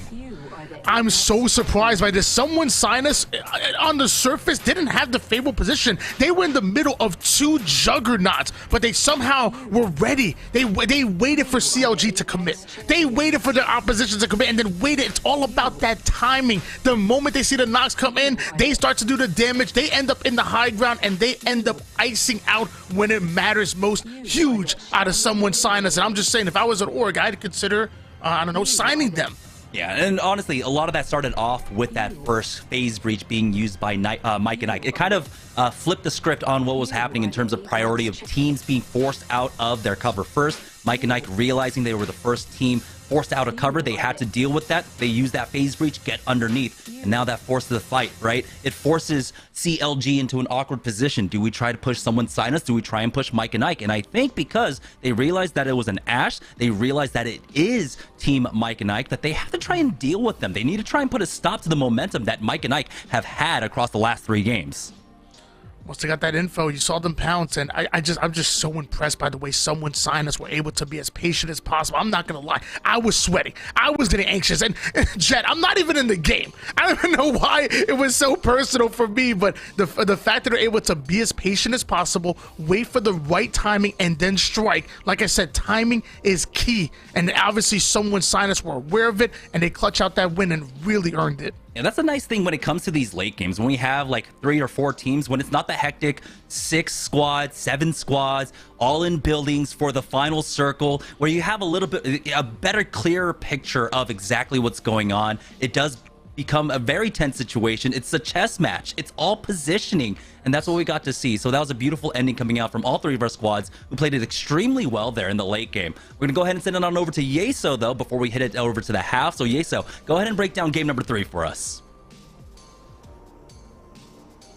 A good job from Jamerson and Why Not there at the end of that game, setting the stage with kind of our 2 big dogs so far tonight, CLG and Mike and I, getting ready to duke it out once more. But someone Sinus came in and said, hey, cool, that awesome storyline you're setting up, we're going to just throw that right out the window, and we're going to wipe both squads out as they take the win here to end our first half. No more World's Edge tonight, as the nice little nightcap on that one is someone Sinus grabbing a very solid win. They grab 11 kills in this one, so a solid 23-point performance here from the squad, and a very clean finish from the team. This is a squad that we see fairly consistently coming out in open nights, and they're one where I feel like a lot of the time we'll see a couple of good moments from them, but we really struggled to see them put together that complete performance. So my real hope here is that Someone Sinus can carry the momentum from this win into the second half. Of course, that shift over to Storm Point is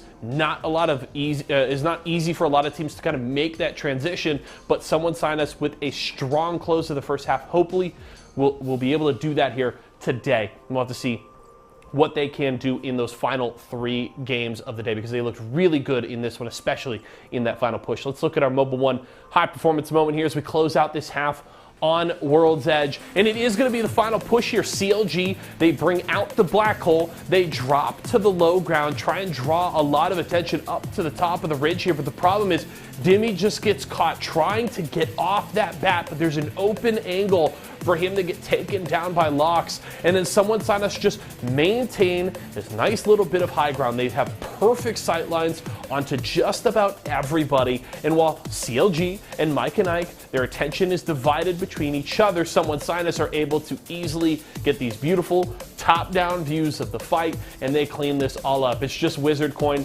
here at the end. A couple of more shots over the top of that knock shield, and they clean it up. But the real key one here is Dimmy, is right here. This knock, trying to get off that back, gets a little greedy, kind of going up on the ridge, thinking that, maybe Mike and Ike pushes for the peak on the low, but he actually gets caught there by Someone Sinus coming in for the very early third party. And that's the other thing here too, is very commonly you see that third party come in when a knock has already come through. But if I saw that correctly, I think everybody is up for both Mike and Ike and CLG. And it's actually Someone Sinus coming in and creating that first knock, and just understanding that if they push early and get control on the top of the ridge, then they will have all the advantage that they need to take that fight. And they did exactly that. So well played from Someone Sinus as they grab the win there. Before we go to a quick break, of course, we're getting ready to head out to the beaches of Storm Point. Let's talk about a little something new we're doing at Esports Arena locations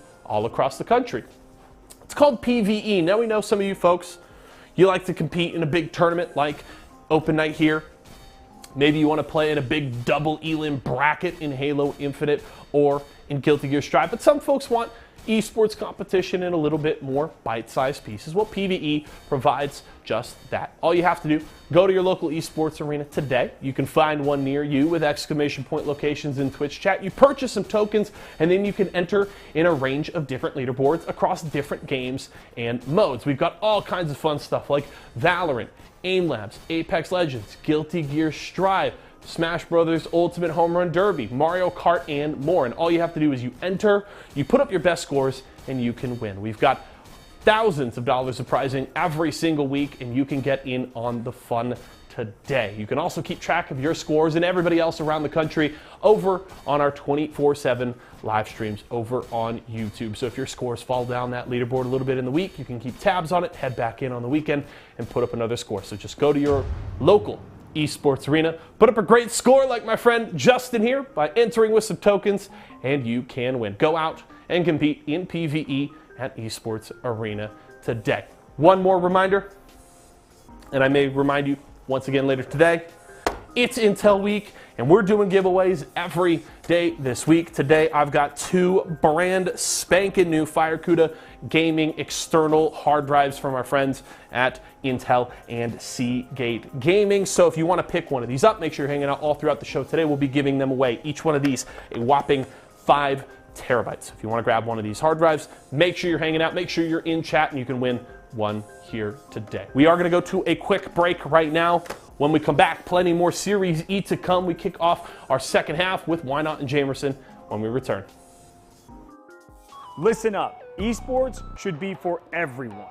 That's why Esports Arena has launched our own tournament series called Player vs. Everyone, where you get to compete at multiple different titles, multiple different locations, whenever you want. Just watch this and check it out. I believe we have the best Apex Legends PvE player. Oh, I think he's supposed to break in the record. Best Apex Legends player in Scottsdale, Arizona. Whoa, Tyler, hold up a second. We got someone out here in Salt Lake about to smash the record. What'd I tell you? Salt Lake City every time. PvE has something for everyone. Here in Miami, we absolutely crush it at Mario Kart. Coming to the final part. Oh, there we go. And that's going to be the top score for the day. See if you can beat that on the leaderboard. The day's not over yet, Luke. Here at Esports Arena Cincinnati, we have somebody who's going to beat the Mario Kart record.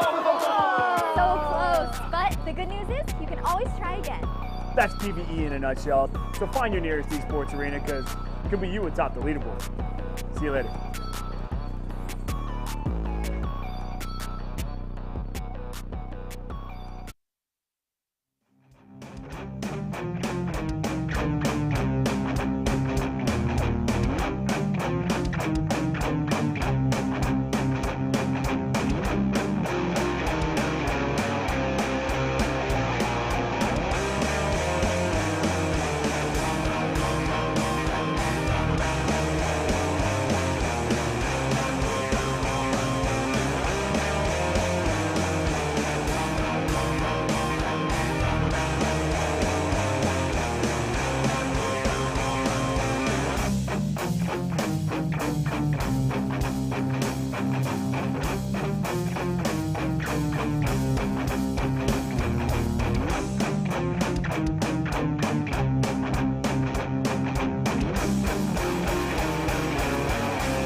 Oh, sorry, my headset wasn't working, but here we are. Welcome back to Series E, guys, as we are about to head into the second half of the day. It's going to be Storm Point coming in for game number 4, so I'm super excited about that. But before that, let's go ahead and talk about what happened. Game number 3, someone Sina sneaking away that victory from CLG along with Team Mike and Ike, which means we now have a tie between CLG and Team Mike and Ike, with someone Sina there in 3rd place.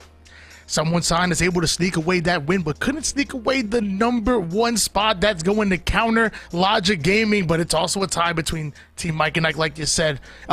Obviously, you got a big difference between the top 3 and everyone else. You have the #1 seeded team, Excedrin, sitting at 24 points. Arena Goats, the game 1 winners, sitting in 21. So I'll be honest, I think the top 3 almost might be solidified. Hopefully Storm Point might be different, especially for teams like like Excedrin, who really thrive on Storm Point. Maybe they can catch up on the leaderboard.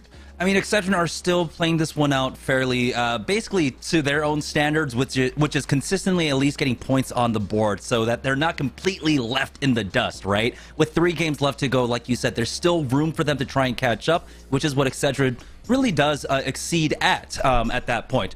At this point, as I did not get to actually take a look at the legends, but I imagine it's going to be a lot of very similar compositions. Maybe we see some more Horizons coming out here, but we are going to go ahead and head into game number 4 for today. It is Intel week here. but it was Team Someone Sign Us taking the win. So let's join on board with them to see how they drop here on Storm Point.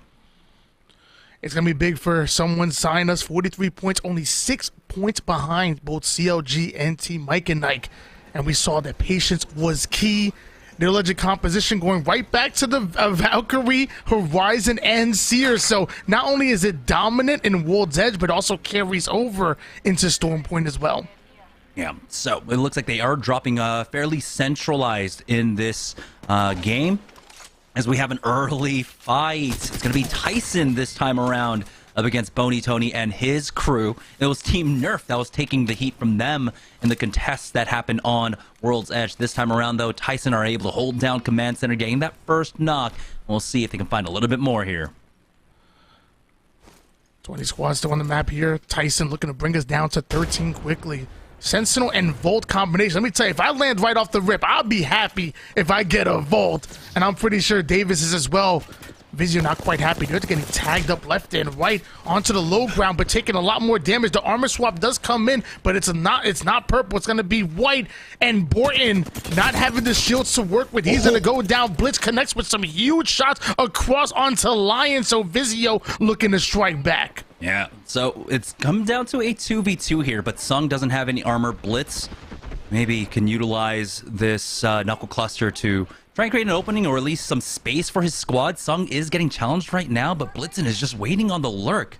They don't have the pings on him from the other side for who, so this position can work out, but you can see that they are charging forward. Vize has that heartbeat sensor, so he knows where the players are, and so it's a free peek for Crummy. Never mind, not so free. Blitzen just absolutely demolishes him there. Sung, though, is dropped down low, as now Blitzen will go for that reset with that knuckle cluster. He's been tagged. Vize brings this one down to a 1v1. Both sides basically just all out of heals, and Sung is just hoping his passive gets him up high enough. Vize has about a 50 HP advantage, but not for long. The longer this takes, it'll be closer down to about 25 HP between the two of them. He could charge up with that knockdown shield, but Vize's got to be careful. There's 2 knockdowns that he can try and feasibly play off of. Slow and steady wins the race. The L-Star comes in, but not going to be enough. You said he had the health advantage. Sadly, he ends up going down, and that engagement was back and forth. Finally, it ends. Who is going to be the ones get eliminated? Meanwhile, Tyson being made to mince meat. Joey going to be the first one to go down. That's going to leave up to Minnie and Davis to try to clutch things out here. Is L-Star difference right there.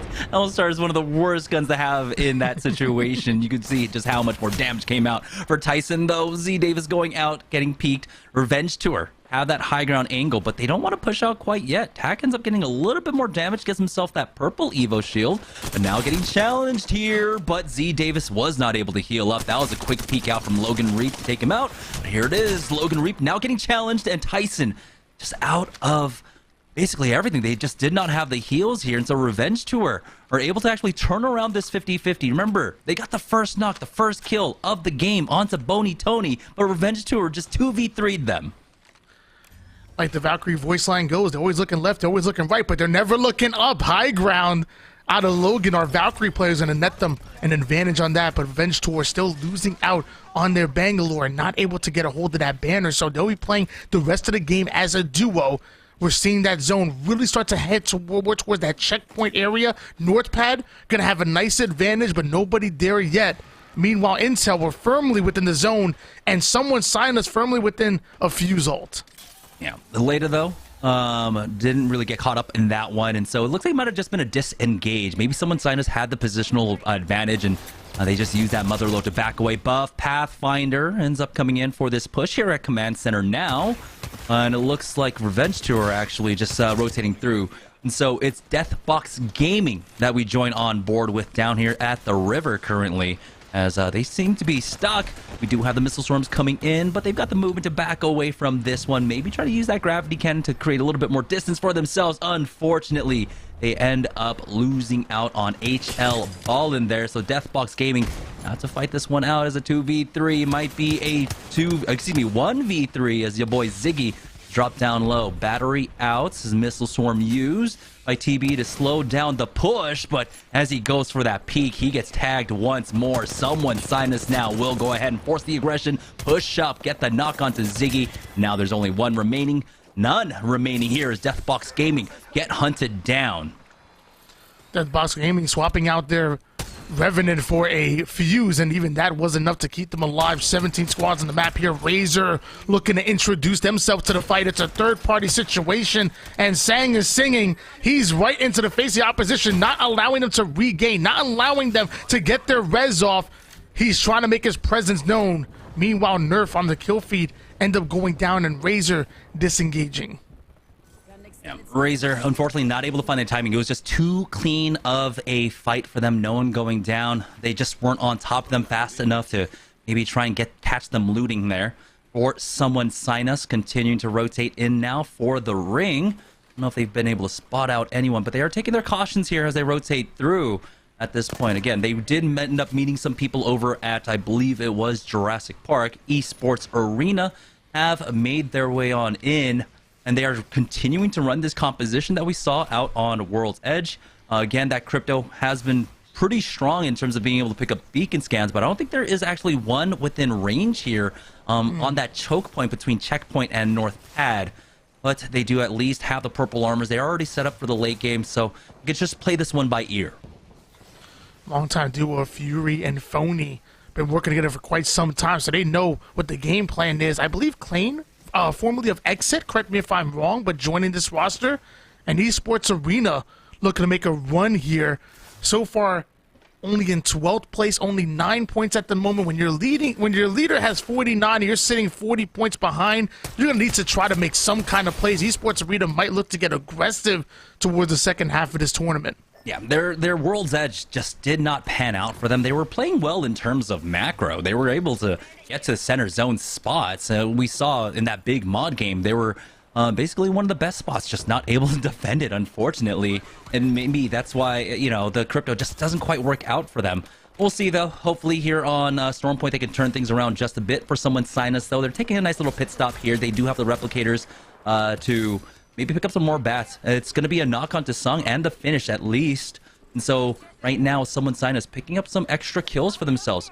With that early, what was it? The early 50-50 contest, the early fight that they took, that made a difference between them and Mike and Ike, along with CLG. So it is a 3-horse race right now for the top finish. One thing I noticed out of Loxin, our Valkyrie player, you know you want to be aggressive when you're running double SMG. You got a gold R99 and a Volt to go in, so I can only imagine that Lox's looking to put down damage, immediately take height with Valkyrie, kind of dip and dodge, tag up their opponents, and really allow that bait and switch to thrive while his teammates are able to clean up those kills. Meanwhile, Razor looking to make something happen. They lose their Bangalore player, and now it might be a 2v3. Going in early for the res. The Sky Nade doesn't quite connect, and it looks like the micro drones are going to come in to interrupt, and so will this entire team. A 2v2, in fact. The damage comes in. It looks like Sear's able to connect onto Sear. It's Sear on Sear Crime, and one ends up going down. That's going to leave Boxo T by himself. Slides in, comes in with one, not quite enough. The scan comes in, can't quite connect. It's a 1v1, and our Bloodhound doesn't quite have the intel he wanted. He has the slow heals too. He doesn't have a bat to get instantly back into this one, so he's got to be on top of this just in case they try to go for the res. Arcstar is going to be used just to stop that one for now, buying a little bit more time for that top off. Tack isn't even healing throughout all of this, and so now the fight is actually slowly pulling away from him. He doesn't have that Volt at the very least. Maybe try and secure a thirst to have an armor swap in mid-fight at this point. You can see that the knocks are starting to back away. Scan is out, and he has kind of lost track of this player. Arcstar narrowly misses once again. Tack is just trying to play around this one extremely well, but Boxa T now does have the HP advantage, and he gets the res onto Blake Yu. Unfortunately, though, Tack will be able to get the ray knock onto Blake as he backs away to fight over the door here. And Boxa T, with that HP advantage, will finish off Revenge Tour. Mike and Ike find themselves in a fight over here at the mill, though, and now with two members basically cracked, MJ also needing to reset. They will cover the door. They've got the gravity lift just to lock it up as well. Mike and I trying to regain Drop the grav lift. Look, the opposition going to use it, though. Use that grav lift that was used defensively. They're going to use it to take height immediately. Mike and Ike, though, back up to full shields they go. Still having that Horizon ult to work with, so the opposition has to be worried. Holding down this room, making a lot of noise. You can only imagine the third party might come in soon. Actually, never mind. Round 2 Hills closing in, and they're at the edge. They better end this quick. Get themselves in position. Meanwhile, on the feed, Vizio do end up going down, bringing us to 14 squads. Very awkward fight here, but Mike and Ike are doing a great job of just basically cutting off their angles, leaving themselves not at a disadvantage in this fight. And Spectre Esports are now at that disadvantage. Full 3-man peek out from the PKs onto the solo player there will give them the man advantage. Now they've got to be careful. We do have the singularity coming in. There's the arc star. One player has gone out. One player caught in it there as Cars 2, the knock player, will go ahead and go down. Amar, though, up top with that Eva 8 to lay down suppressive fire, allowing MJ and Wizard Coin to top off. Mar will now take his opportunity to heal. This fight in the ring really punishing both squads. And regardless of who ends up winning this fight, neither of them are actually going to have the heals to actually make it out of the zone, I think. Well, we finally see the downs go in and the thirst as well. One more to deal with. The Peacekeeper shot goes right in onto Valkyrie, right into the head. 9, though. Finally, that Valkyrie goes down, and they better loot up quick. Like you said, this round 3 zone is unforgiving. You need yourself a couple med kits, maybe a couple of heaters. You got to make a long rotation to get into the next zone. And you're kind of hoping that maybe you find yourself like a gold res for yourself, because you might have to kind of daisy chain your way into the ring if you end up running out of resources. Again, this fight took a while, and they were in the zone for quite some time. Both teams eating it up, popping the syringes, popping the med kits. Hold on just a moment. Incentive actually about to take a fight now, just on the northeast side of the zone, right at the armory here, has a defensive bombardment along with the 30 shots from Zotelli comes in, gets 2. Now IA getting punished with intel coming in for the third party to finish things off. R99 into the flatline does max damage. Rambo does end up going down to 1 shot, so forced to back down, play a battery. Intel still within the driver's seat of this fight. Gibby looking to climb up towards that height. Valkyrie should be following soon. Intel looking good as Incentive end up going down, but they're not done yet. They have a team looking to get involved, but that charge rifle controls the pace of this engagement. Yeah, Intel really happy at the 30 shots just connecting from Jotelli there. SRC Primal really helping out Intel, who were in quite a difficult spot. We've seen how often that a lot of the Armory squads or teams playing inside of Armory can get punished. Taking a better look at the ring, this one is actually pulling straight on over towards North Pad. And so we're going to have a lot of those little pathways, the tunnels still open. Esports Arena, so one of the teams over here on the eastern side, just beyond that checkpoint, choke point of checkpoints. Excedrin have just been hanging out here the whole game, and they find a team finally after a long wait, already getting 1 knock and now chasing after the last 2. Excedrin walking to double intel, so that tells me they really want to get aggressive. They really want to take advantage on Storm Point, and they're ready. RR gets eliminated with the quickness. Excedrin, they're going to feel that in the morning. Now someone signed us, get into an engagement of their own, looking to get into a battle, looking to grind forward, but the shots might have been too much here.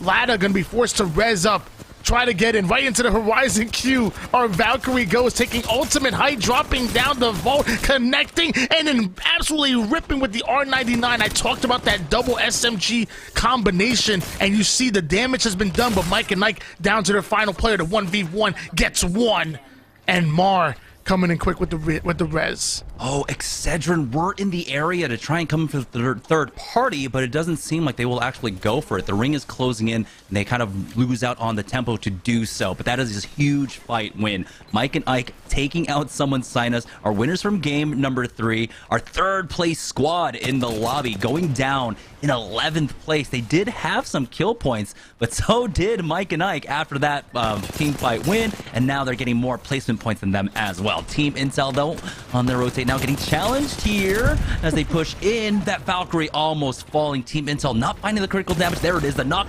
onto Fury. Jet getting the bubble in time from ICRVR, and they're going to try and play off of this, the peek outs. Now 1 player remaining for ESA. That's an Arcstar. That was a res as well. Now Team Intel You need to deal with this Watson generator and then toss in the nades. It's just a matter of time. Rambo is trying his best.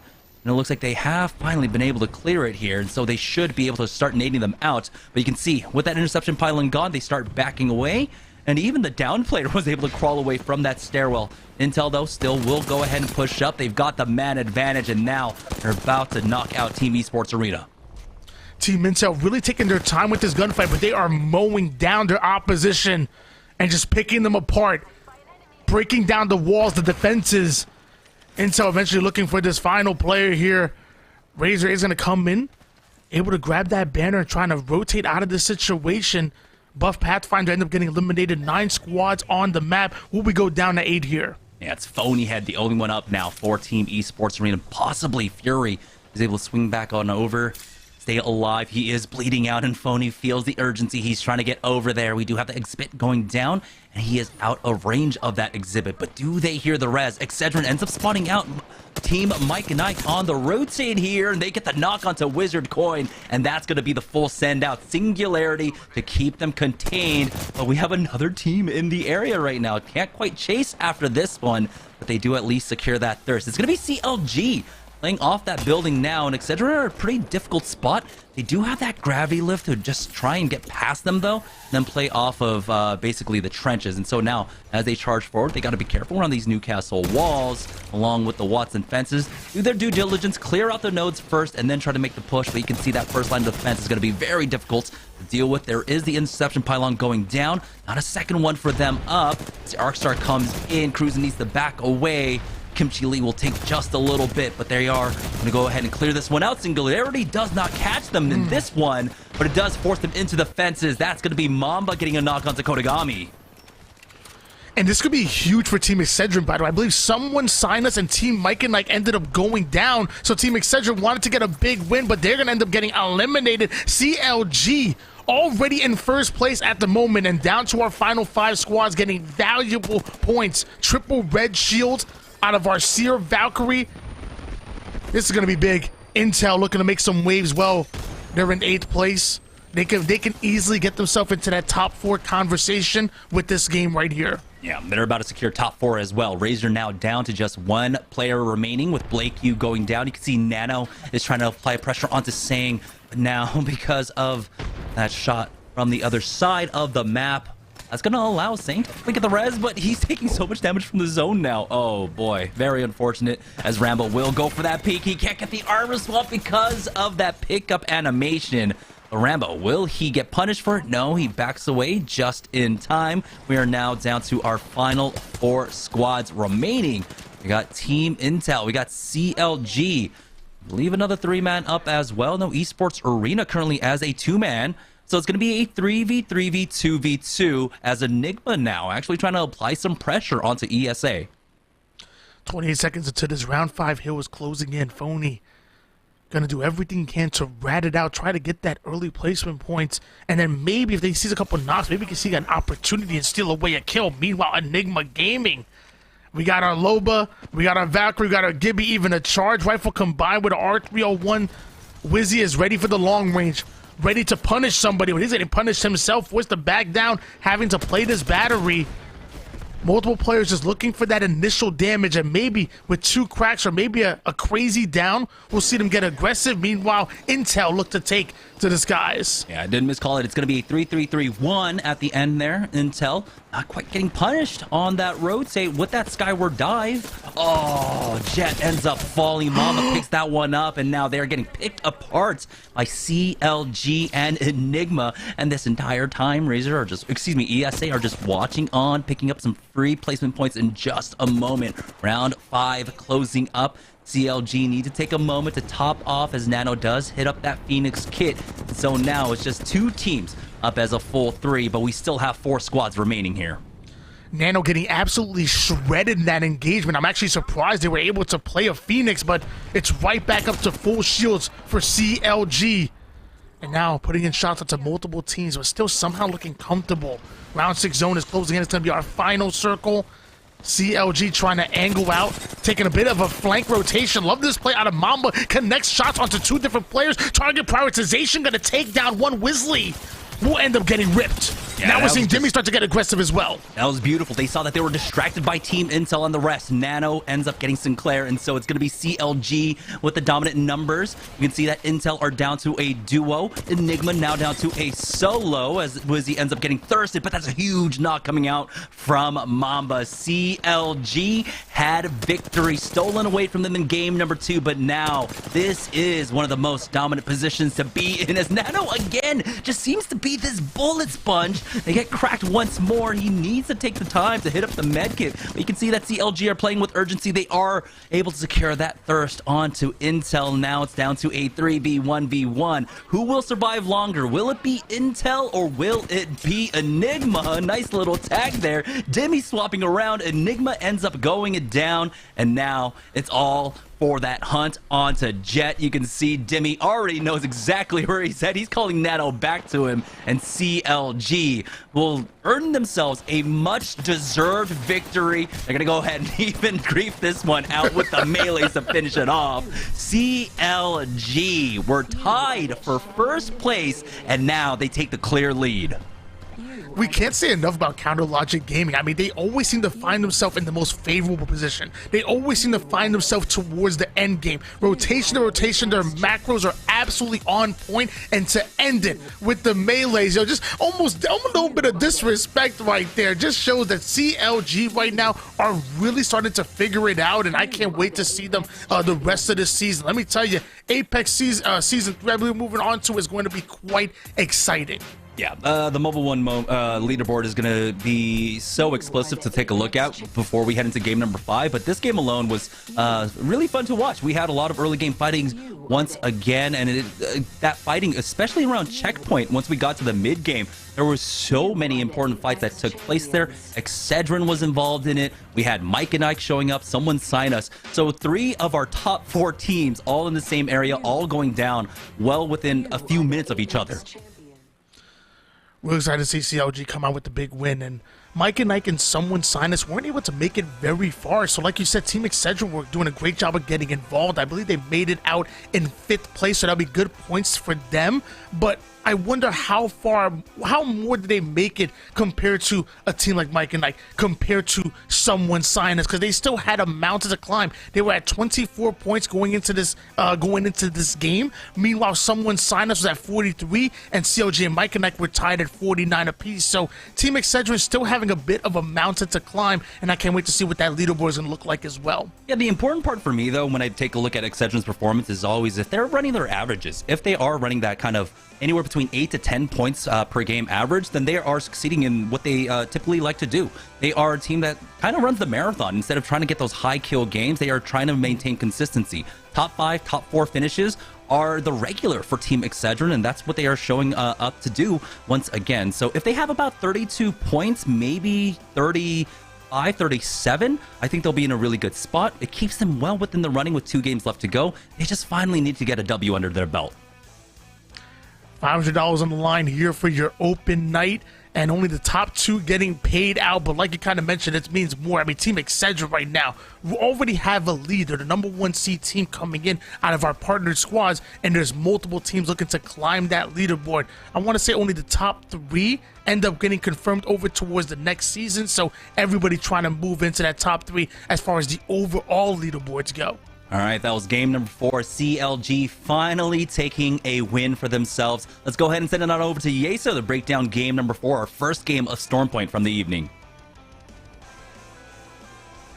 I don't know that you can name a more iconic duo tonight than CLG and top 3 finishes. They grabbed their first win here finally as we kick off the half on Stormpoint. And I told you earlier that when CLG is going, you can feel the confidence in their game. When you look at those POVs, you could tell how ready they are to hit that W key and get things rolling. And I don't know that there is any more clear showing of confidence than CLG opting for the full melee finish on that last player as they take out Team Intel. But CLG with a big dub. Let's take a look at their stats from this one. 10 kills in the game. Mamba leading the way there as well is in the damage department, but everybody nicely contributing to this victory for CLG, and they've been so good so far tonight. There's a lot of teams that have been really good. Of course, we've already hit on Mike and Ike. We heard Jamerson and Why Not really digging into how Excedrin has been playing so well here today. I feel like every time we jump into their POV, they've got 4,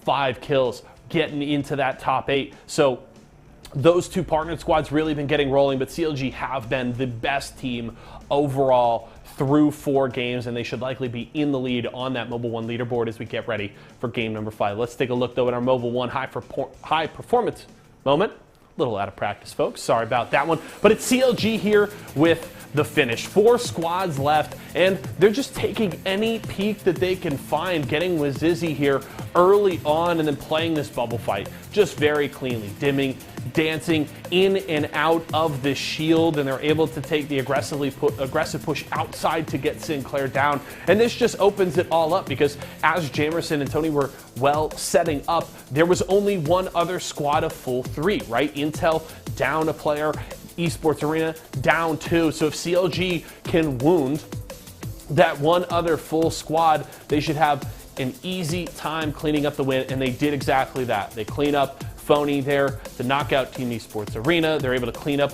the rest of Enigma, and then they go and finish off Intel.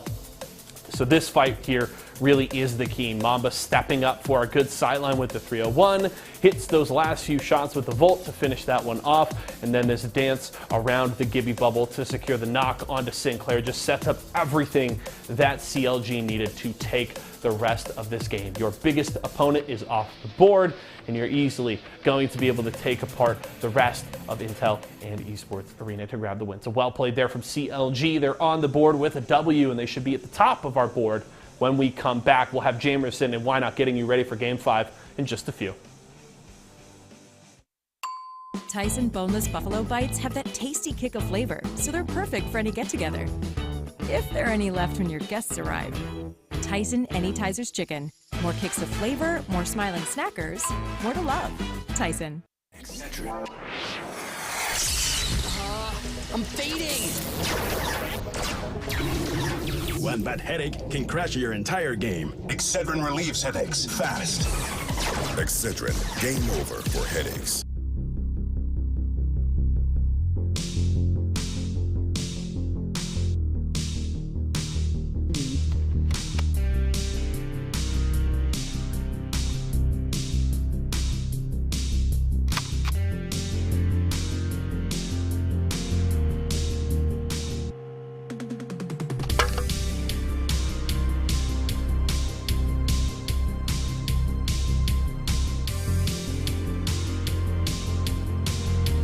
For nothing, baby.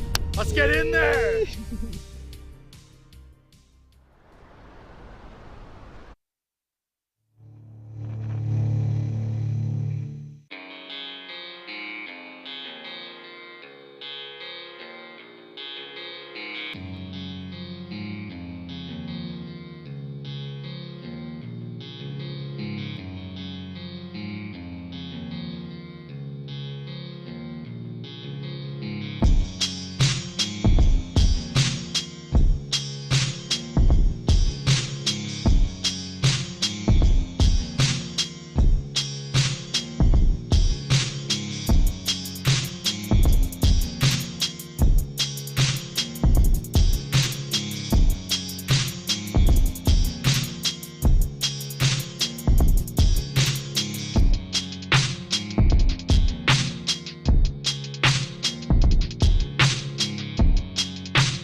All right, welcome back, guys, to Series E here for Intel Week. It's Apex Legends Open Night, but it's been CLG that has been dominating the game so far. After 4 in the clear lead now as we check in with the Mobile 1 leaderboard. And CLG break away from the pack with a 72-point first place right now.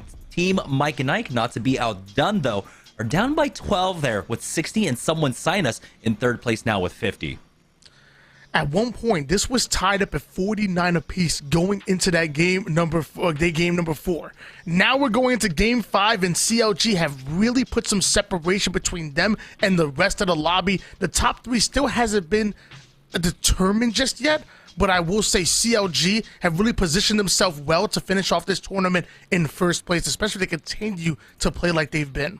Yeah, we're getting ready for game number 5 now, but CLG, really one more decent game. One more top 3 finish, and I think it might just be over for the rest of the teams. They'll be able to secure that $350 after 5 games. So for them, I think just trying to get as much practice as possible for Pro League is one of the most important things overall for them. So keeping an eye on that ball. We'll see them probably tomorrow night as well, hopefully for our Pro Night.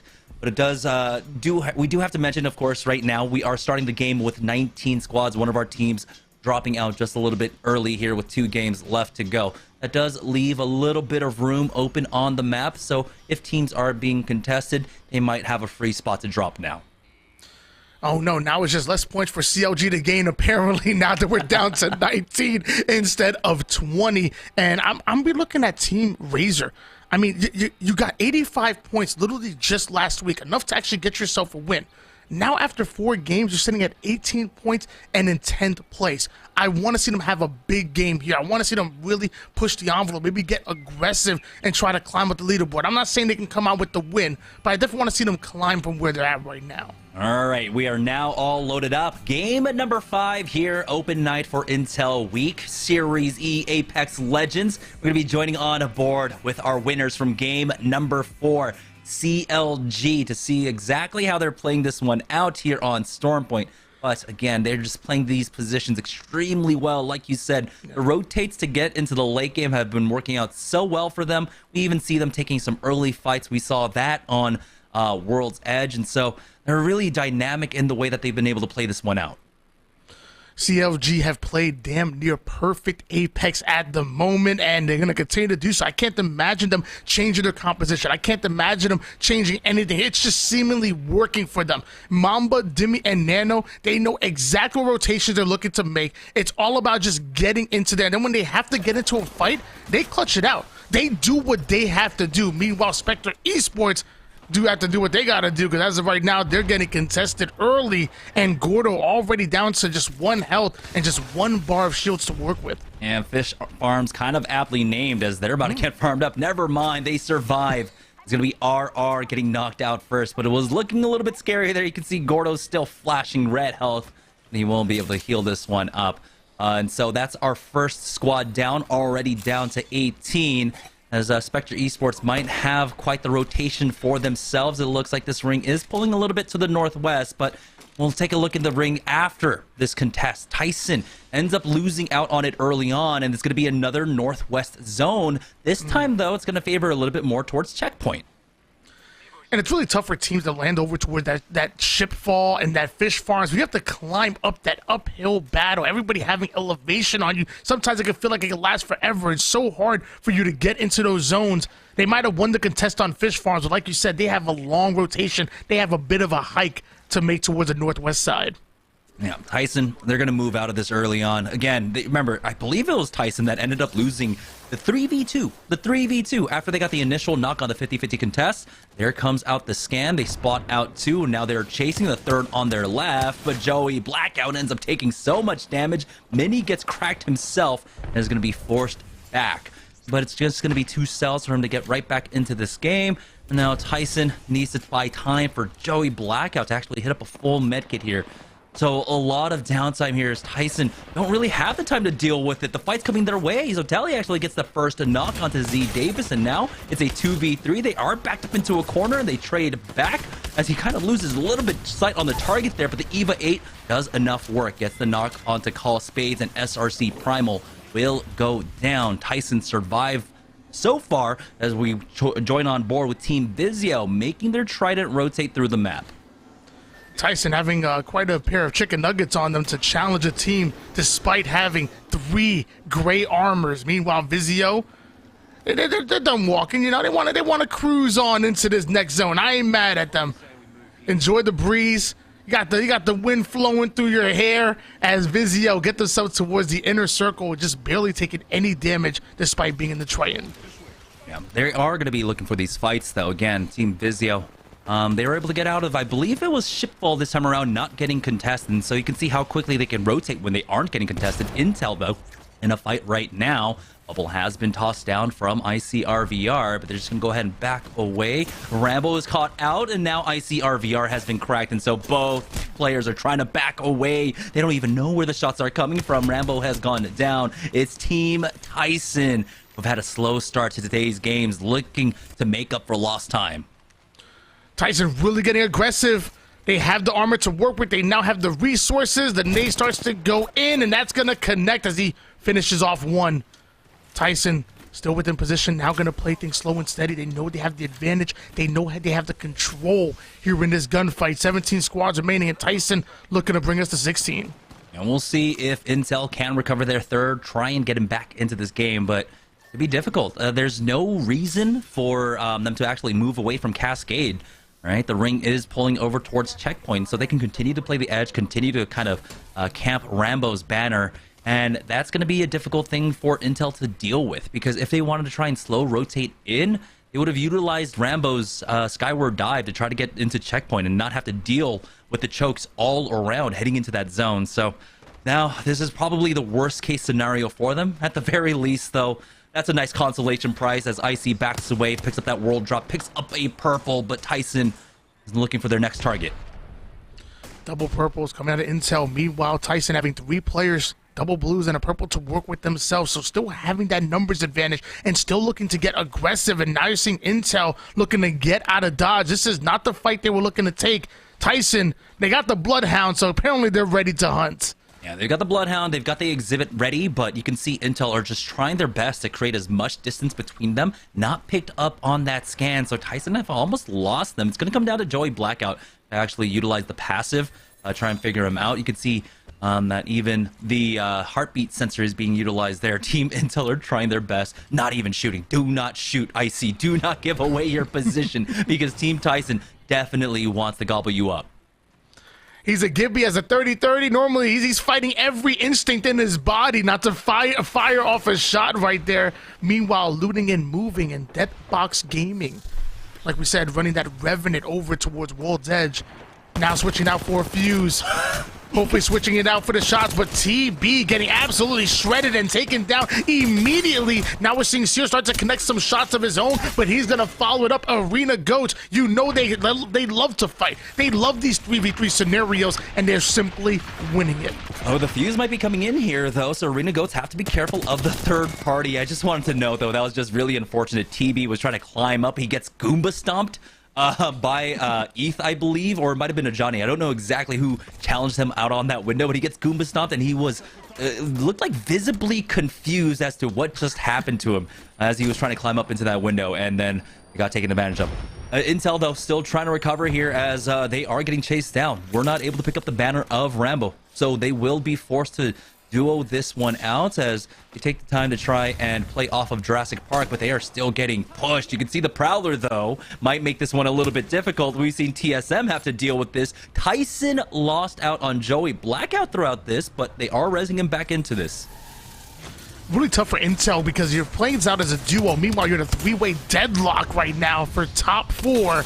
Tyson looking to make a move. The Eva shots are starting to connect, putting the shotty to the body. Tyson now having the advantage in this gunfight. Look, there's one player just hiding behind the black hole. It's going to be the Loba, finds himself a kill, but you can only imagine it's only a matter of time before Tyson are able to close things out, and there it is. Intel going to be eliminated and sent to the lobby. Yeah, but Spectre are here for the third party, so Team Tyson can't take their victory lap quite yet, and now they're the ones in the fire as they're getting chased down, and I believe one got thirsted off for that Team Tyson squad, so Spectre Esports might be the ones next now hunting. You can see Mini actually just bleeding out here, hoping that a Prowler doesn't sniff him out and finish him off. Nope, it's going to be the rest of Spectre Esports turning around. Go ahead and take him out. Down to 16 squads we go. And who other than who to get into yet another engagement? Crummy and Vize trying to catch an angle. Crummy immediately taking height with that Valkyrie Lion, looking to catch an angle. A 3v3 scenario here. The Peacekeeper is out, but Lion takes a lot of damage, loses all of his shields, forced to play a battery. That leaves Vizay and Crummy to play a bit of defense for a bit. And here comes that ultimate. The missiles are landing. Bangalore trying to get some value, trying to get Who off of their roof. Yeah, but Who are able to expertly dodge that one out, and so they still have this high ground angle to play off of. It doesn't look like any digi threats, though, in play so far for Who. So it's going to be a little bit difficult to try and deal with Bony Tony. I don't know if the exhibit is up quite yet, but Tak is desperately trying to get it. The ultimate spell going down, and now I think they're just waiting. But the longer it takes, Who might actually have to play into an exhibit if they don't make this push quite yet. Neither side really wanted to make a mistake here, just looking for an opening, as Logan and Tak will go ahead and peek out that one player going for that cheeky angle. Now we do have, it seems like the Valkyrie looking for something, but Bony Tony throws down that Q on the player that was playing off the door. Now coming in for the flank, and they go for the pinch onto him, but they themselves get turned around on. Lion gets the knock onto Bony Tony. Now things going in the favor the other side as Revenge Tour are getting slowly picked apart by Who. I love that attempt out of Revenge Tour, though. You realize that that building has so many windows, so many access points, so they're the ones that have to make a play, and they almost are able to do it, but of course, Who just ready for it, anticipating it well, and able to fend them off, and it was only a matter of time before Revenge Tour end up going down. It looks like Team Nerf are going to join them out in the lobby. You ain't got to go home. We got to get the hell up out of Storm Point. Oh, you got to get out of that singularity as Mike and Ike now coming for the third party up against Razor. Clean sweep on them. We have now hit our top 12. 34 players remaining. And this is just round number 2 closing. Team Mike and Ike still running this Ashe composition. I love to see it coming out from them. Again, just kind of a small adjustment to the meta, right? Just not playing the Valkyrie, playing that Ashe instead. It has a very similar fight style and access to the height. Someone sign us, another one of our top squads right now, are contending with a team that's trying to make the rotate up to the north. Someone sign us. Leda, one of the first on the front line, gets tagged, has to hit up that bat. The Seer Q comes out, canceling it out, and that's enough for Joey Blackout to get the knock onto Leda. Losing a lot of damage here. You're already gonna see your teammate Leda. Meanwhile, Tyson ripping off shots, fighting it out as a duo. Buff Pathfinder's getting involved as well. They're looking to aggress forward, chasing a team away. The shots are going in. They're in the zone, but it don't matter because them shots are in the zone right there. And they're looking to make sure they clear out this team before they get back towards the playing ground. Yeah, they got 2 mobilities, right? They will be able to utilize a portal as long as they're standing right on top of it. Heals up, Wraith ports them a little bit closer, and then you have that Skyward Dive. But they're not too far away from the zone, so they should be able to successfully kind of heal this one out. The fight in the zone didn't take long enough where the heals get exhausted from either side. They should be able to pick up plenty from those 5 death boxes there. For Who, though, another squad looking to try and gatekeep, but don't really have access to the high ground. This is a risky zip line for Vizay to use, but he utilizes that heartbeat sensor well. Just clear out the angles just in case. Now he just needs the rest of the squad here to help him to hold out this squad. They've got plenty of time. 1 minute and 40 seconds before this zone closes in, and now they have spotted their target. The shot's going in. That player looking to catch a bit of a different angle. Mistakes were made, and there's no way they're going to take on a 1v3. Who doing a great job of holding that player out. But now we're seeing that there's another team right up over towards the west side, and with Seer, they should have the intel to find out exactly how they want to play it. It's Spectre Esports, not quite on the high ground, but still going to trap this team between them and the zone.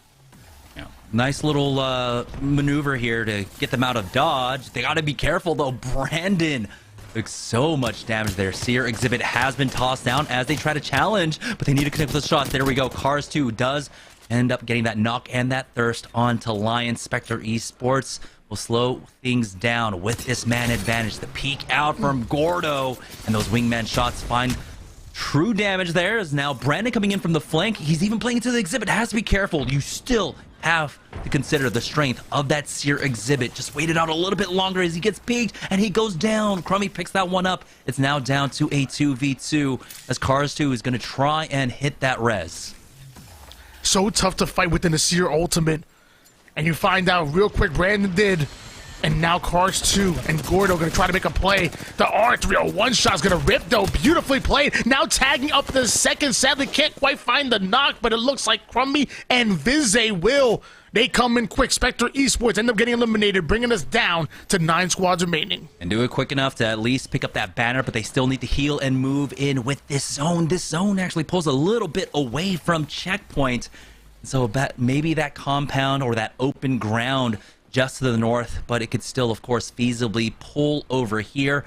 Mike and Ike are banking, it seems like, on this ring. They'll have space, though. We are down to 9 squads, so the lobby has been cleared out, so these choke points won't be as deadly as they would if the lobby was a little bit more healthy. If this was more of a standard pacing where we have maybe 15 teams still alive, they would have a bit more of a difficult run in. Blitzen having a difficult run in there, almost getting tagged on down. Vizio, though, looking for a little bit more. They got the first knock onto Sung, and they charge forward. Deathbox Gaming will go down. And so Vizio, running this hyper-aggressive composition, might have to now deal with CLG. We've been really keeping our eye out between CLG and Team Mike and Ike. Mike and Ike within striking distance of the #1 team, CLG. 72 points to their name right now. Esports Arena showing us that slow and steady sometimes win the race, but in this case, it hasn't really paid off too much for them. So now they want to get aggressive, playing the edge, connecting shots with the charge rifle, getting in that early damage that they look to push forward and looking to get on the offense. CLG gets a knock onto an Enigma member there, onto Amaze. Actually, it's Amaze getting the knock onto CLG, so we'll see if they can follow up on that one. Phonyhead with the knock onto Ozzy. It's the charge rifles on all fights at this point. They secure that thirst, but they've got to be careful. We know that Mike and Ike were off to the eastern side. Maybe they took this opportunity of the fighting taking place in checkpoint to actually get into position first. But I mean, knowing Mike and Ike, I have to imagine they want to go for these fights. Arena Goats, though, getting a res off on this checkpoint side now. So multiple squads are currently here now as who ends up getting eliminated. Unfortunate for them. But Arena Goats getting back into things. But will he be able to find his body? I'm not sure where he ended up going down, but the fact that he's picking up a Mozambique off res does not look good for Arena Goats. Well, I mean, high risk, high reward. They are able to get their player in, and now R99 has been accumulated. Not much resources to work with as far as the armored department, but eventually they should be able to get him some. 7 squads remaining. Arena Goats getting back to comfortable. Meanwhile, you see all those Watson fences going to be so hard to push their opposition. Luckily, they have a Watson of their own. Yeah, Eth should have his Skyward Dive in time for this rotate. That's why that Ultimate Excel was so crucial for him. He's at 62% no. It's actually going to be a little bit short before this zone starts closing. But no, it's the fight that's actually coming their way. Eth, the Mozambique, is not the person you want up there holding down the high ground. Esports Arena to trade away. It's down to a 2v1 now as Catrix will fall. We'll see if they can finish off this last member. You got to be careful of those corner peaks going in with that EVA 8. Haven't been able to get the knock quite yet. There it is. Phonyhead with that charge rifle to finish off Johnny, but here comes Buff Pathfinder for the third party. And unfortunately for Esports Arena, this is not a clean reset for them, but it's a 2v2 at the very least. The EVA 8 machine gun basically shotgun there. The knock onto Phonyhead, now down to a 1v1. But Bursty is full up and healthy. There is a door he has to play around, unfortunately, as he tries to find an angle off of this, but the ring is closing in the whole time, and Bursty knows he has to call it. He's got that Wraith Q, so he won't have to take the damage initially here. You can see he is getting focused down now as Fury tries to push forward, trying to survive.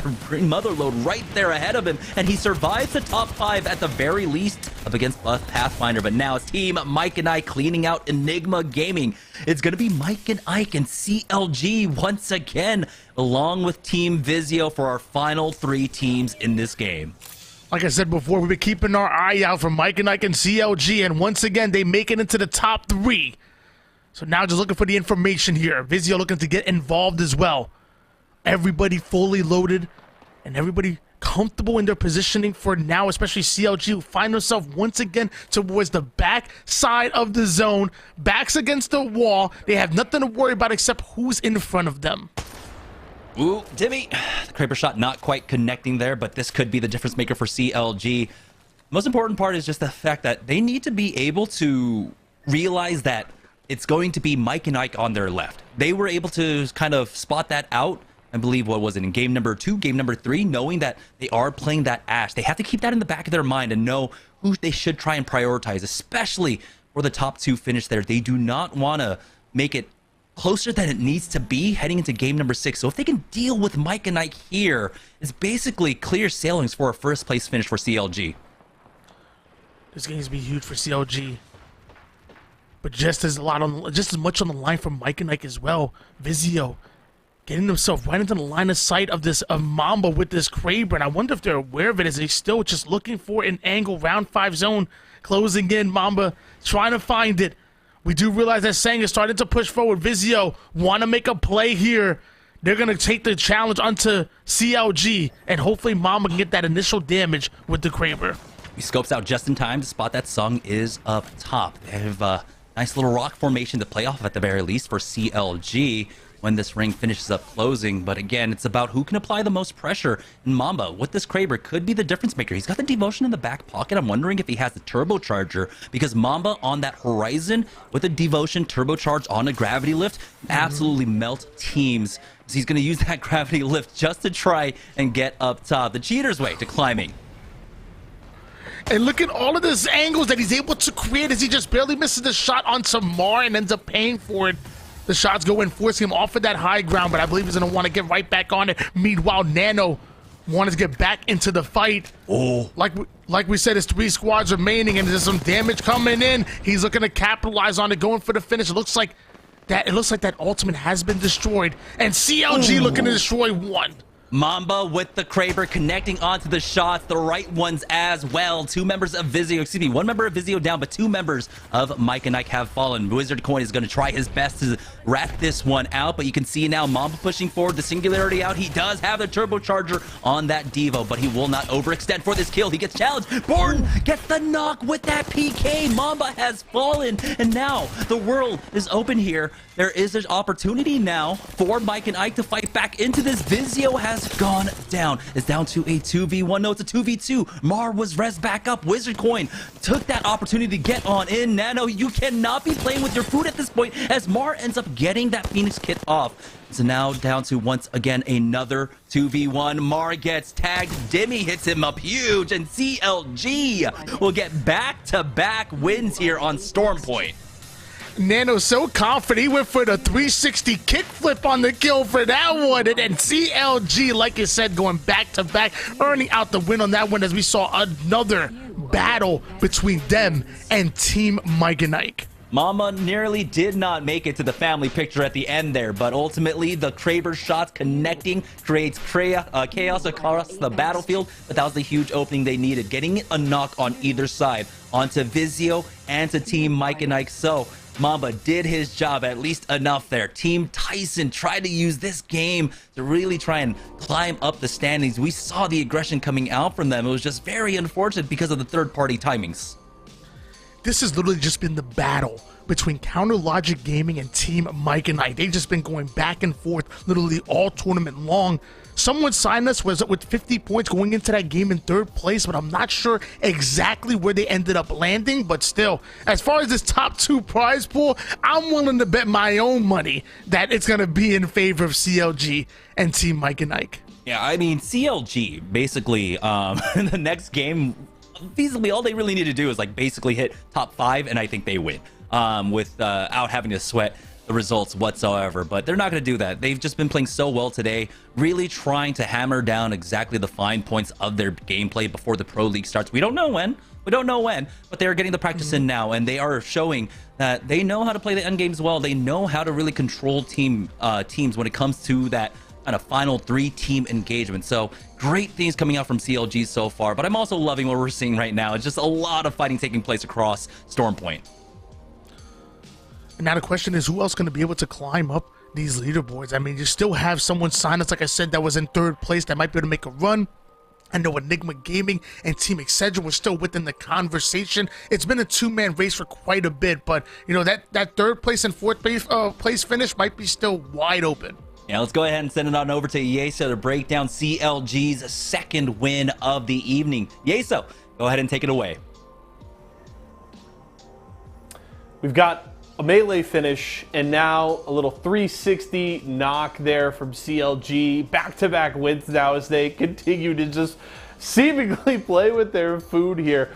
on open night, ladies and gents. CLG just dominant. They had a 12-point lead. It might have been 10 going into this game. That lead is only going to widen here even more. Of course, you know, Mike and Ike still picking up that second place finish and some kills of their own, but CLG doing a solid job here. Not the biggest fragging game for them so far today, just 4 to their name, and a majority of those picked up in that final circle. But CLG still, they get another 12 placement points under their belt. They continue to be the best team here tonight, and they have been so impressive. And now, I mean, this is looking really scary when you look forward towards year 3 of the ALGS, right? Of course, CLG surprised a lot of people with their rough performance in Split 1, how they were able to resurrect their performance in Split 2 of Pro League. They were really a revelation at the end of year 2, and now the question is, bringing in Dimmy to round out the roster,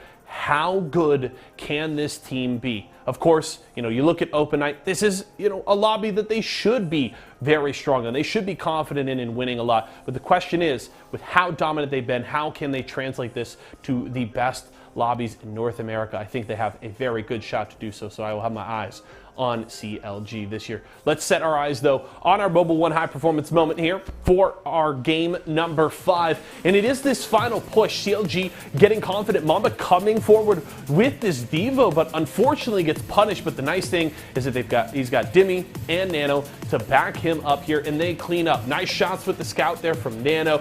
Good bit of damage to assist in the finishing there of Vizio. And then Nano says, all right, I got the car. Let's go clean it up. Let me give you a little spin for some style points into the zone, but it doesn't matter. And I'm just going to land these final shots to get the knock onto Wizard, and then the cleanup on Mar elsewhere is all they need as Dimmy finishes it off with a nice little tap from the wingman and maybe a little spin of his own there at the end. But this is, again, just further proof.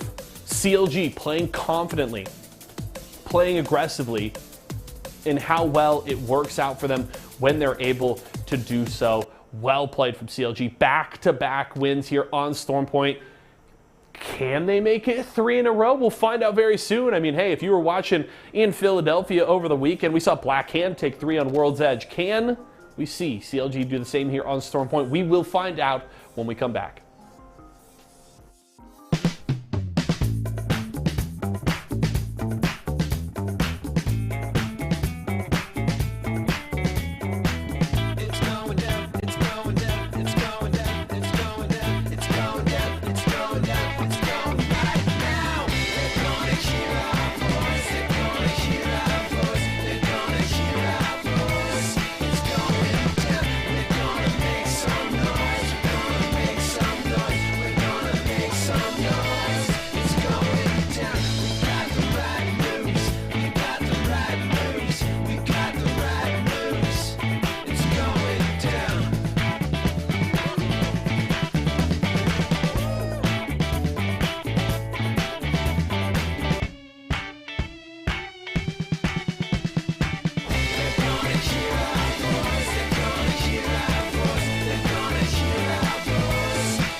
All right, welcome back to Series E. We're about to head into our final game of the evening, but before we do so, let's go ahead and check in with the Mobile 1 high performance leaderboard to see who is leading. And of course, it is CLG, but Mike and Ike had another top finish. With that top 2 finish, taking out Vizio, making sure they secure the extra kill points, Mike and Ike keep themselves in the running. They're only separated, why not, by 12 points from CLG.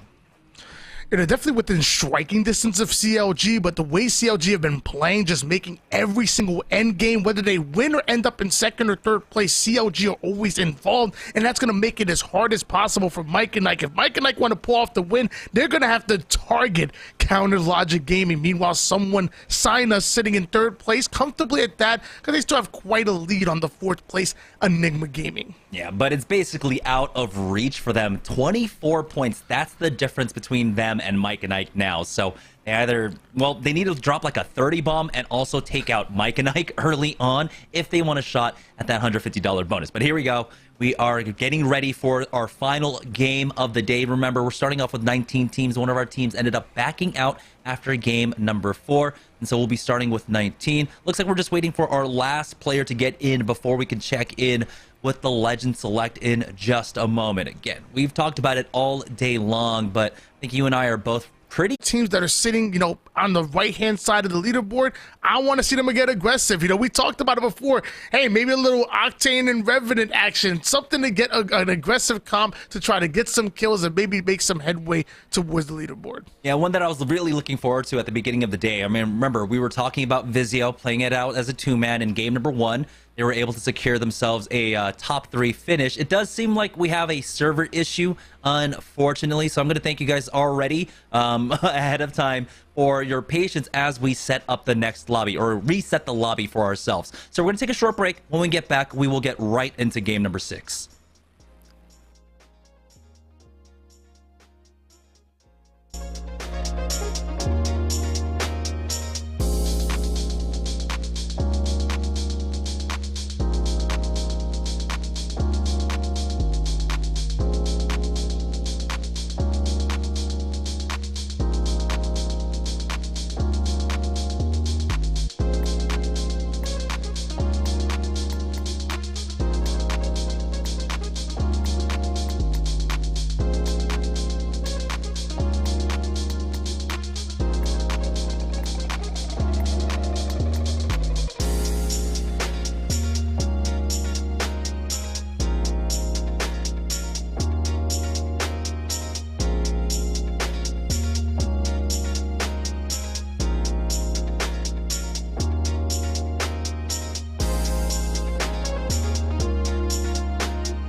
Thank you so much for waiting for us through the technical delays, but here we are for our final game of Series E Open Night for Intel Week, and it is a 2-way race. We'll be joining on board with CLG, our back-to-back winners in our last 2 games here on Storm Point, as it's going to be Mike and Ike, our only squad really with a feasible chance of trying to upset them and take away first place, but we already have some early fighting. Nerf knocking out RR.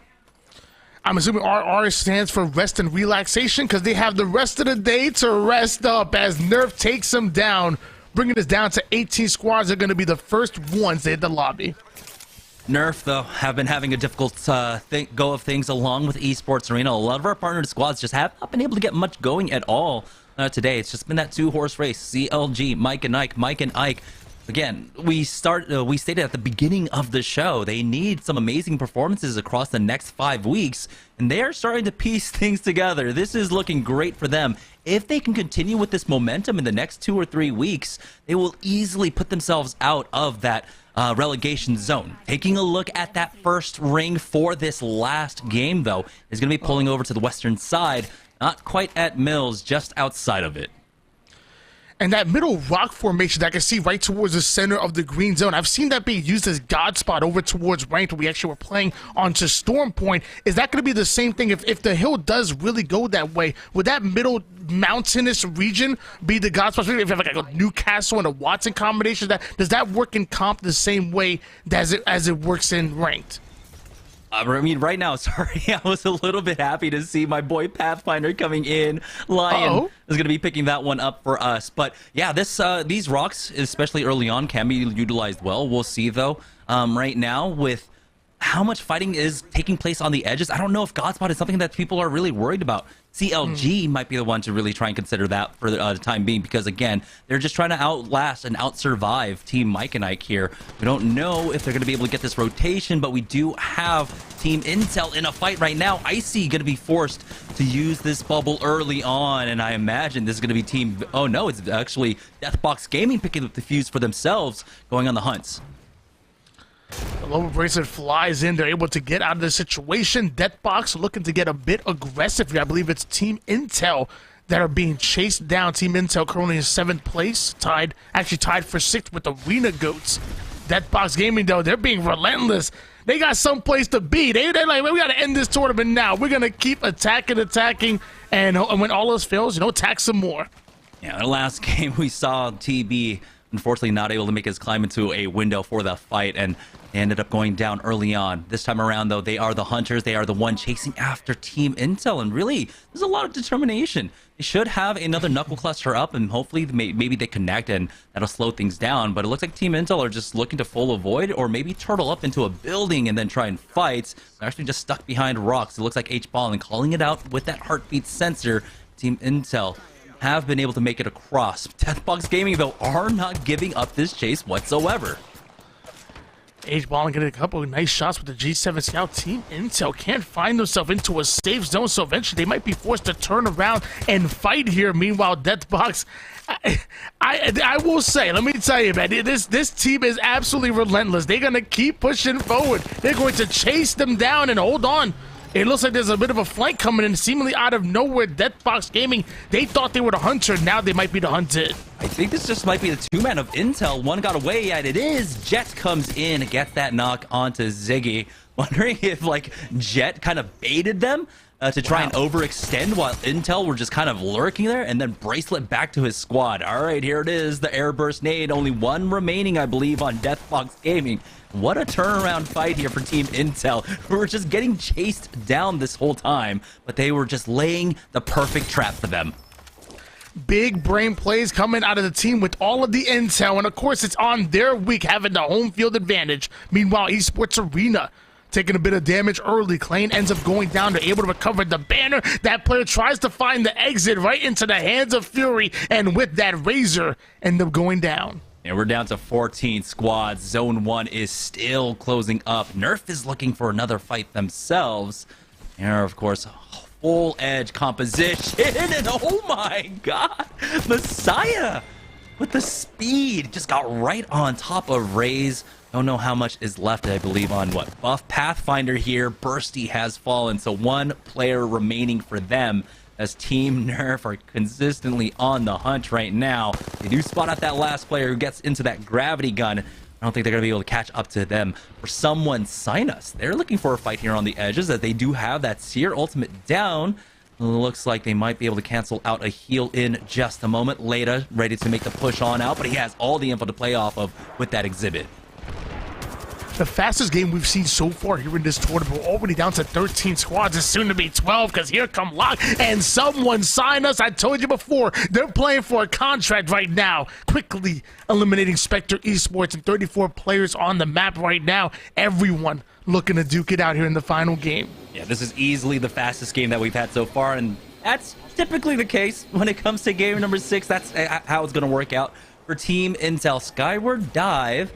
And I'm wondering if they're trying to maybe play center here. They did get some points, but no, there was this team on the lurk. They did not spot them out. Icy is going to be forced to panic bubble here, and he does have 2 layers of protection. Gets that bat off just in time, but now Rambo needs some help here. Big shot out from Phonyhead to take him out, focusing him down, knowing where the crack was, and now Esports Arena slowly picking them apart, but here comes the third party. Arcstar in, takes out Fury, and though Esports Arena wins out that fight, Mike and Ike are here for the third party, stealing away a few of those kills.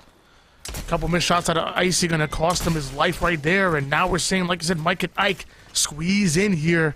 They're gonna get themselves some loot, gonna get themselves a bit of a top off from that Watson ultimate, and off a screen buff Pathfinder ends up going down courtesy of NV Messiah. So Mike and Ike already down to the 10 squads remaining, still within striking distance of being able to pull out the win against CLG, and I wonder what they're up to. Who finds themselves in a fight on the northeast side and is all scrapping. 10 squads remaining here at the beginning of zone number 2. Right now, the bottom of slopes.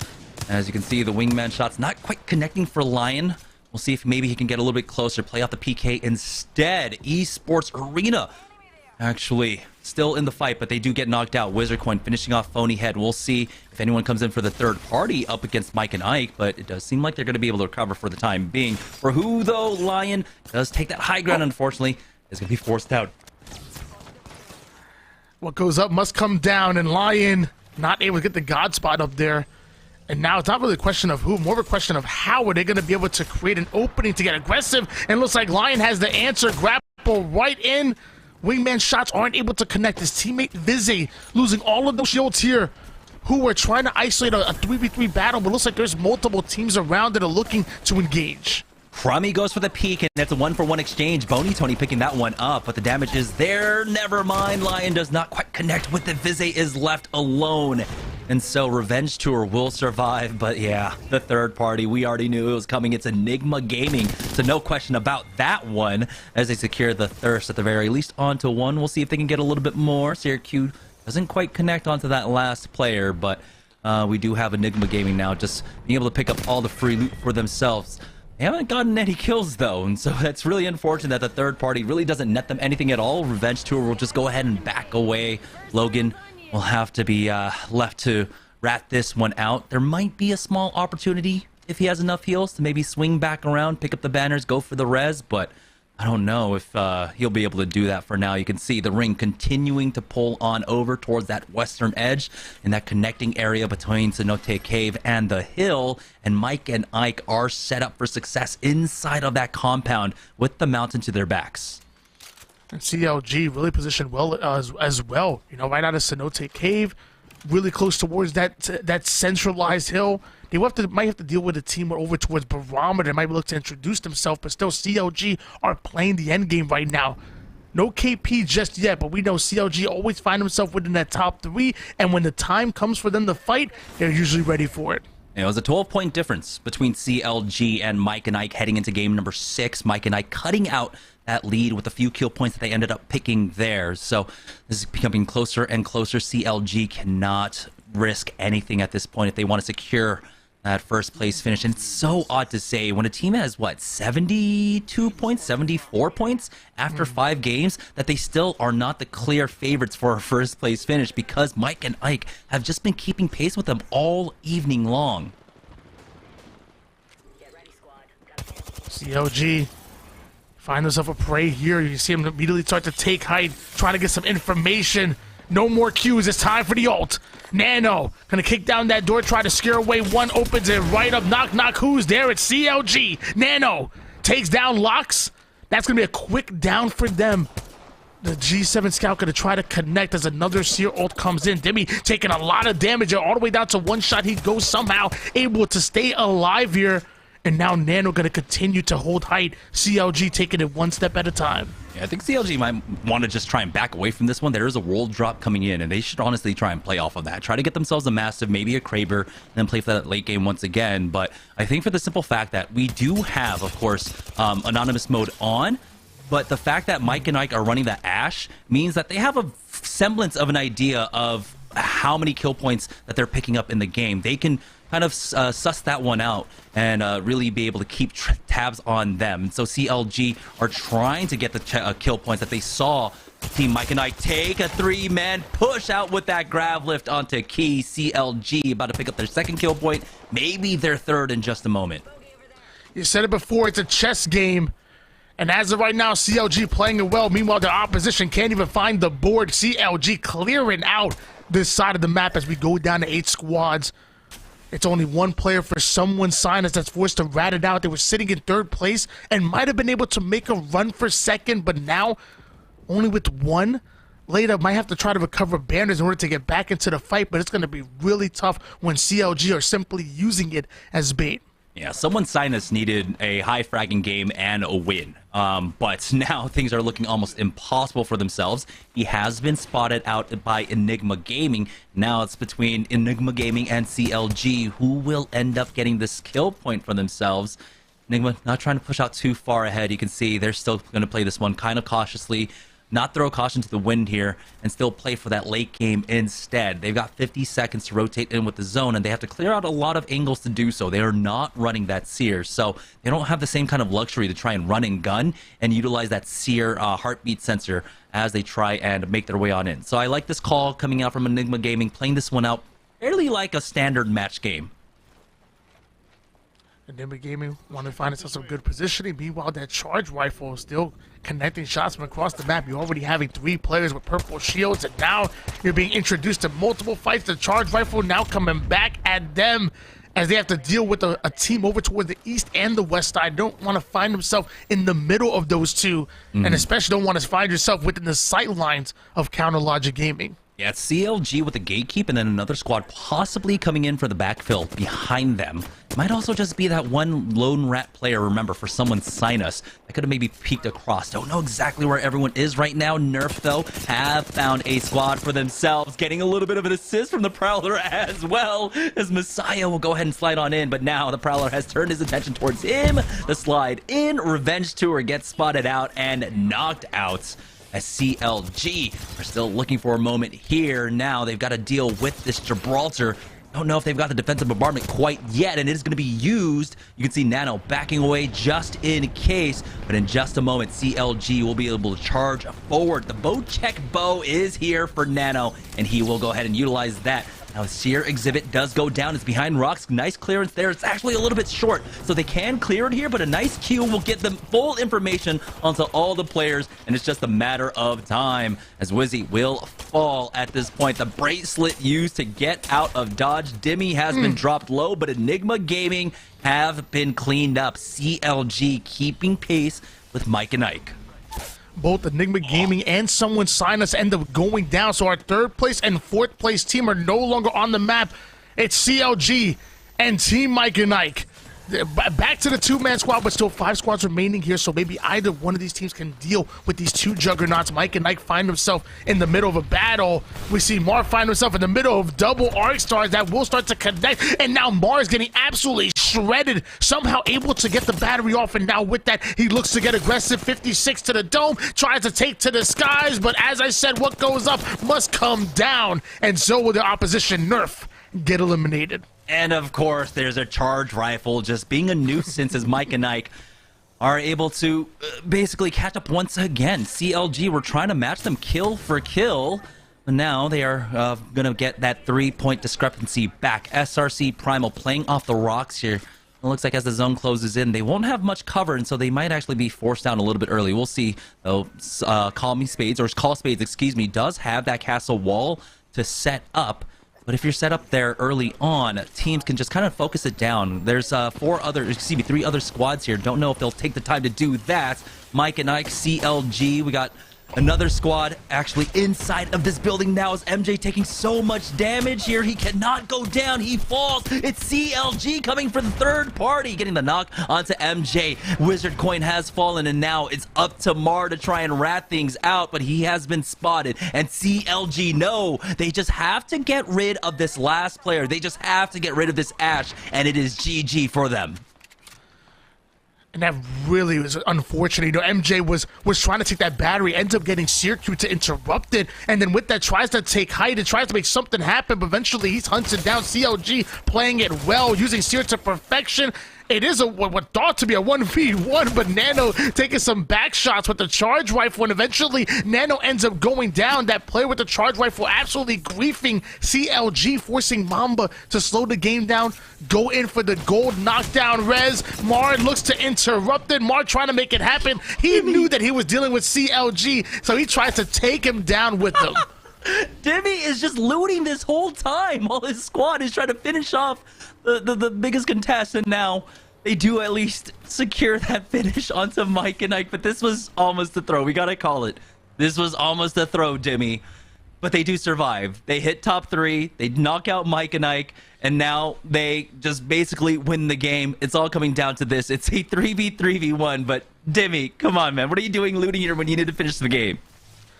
There's a player in Godspot with a charge rifle and a 4x8. I thought Yeso was hosting. I didn't know Yeso was playing. That's exactly his style. And meanwhile, Arena Goats, they're in a 3v3v1 like you mentioned before. And they want to take this 3v3 at that point.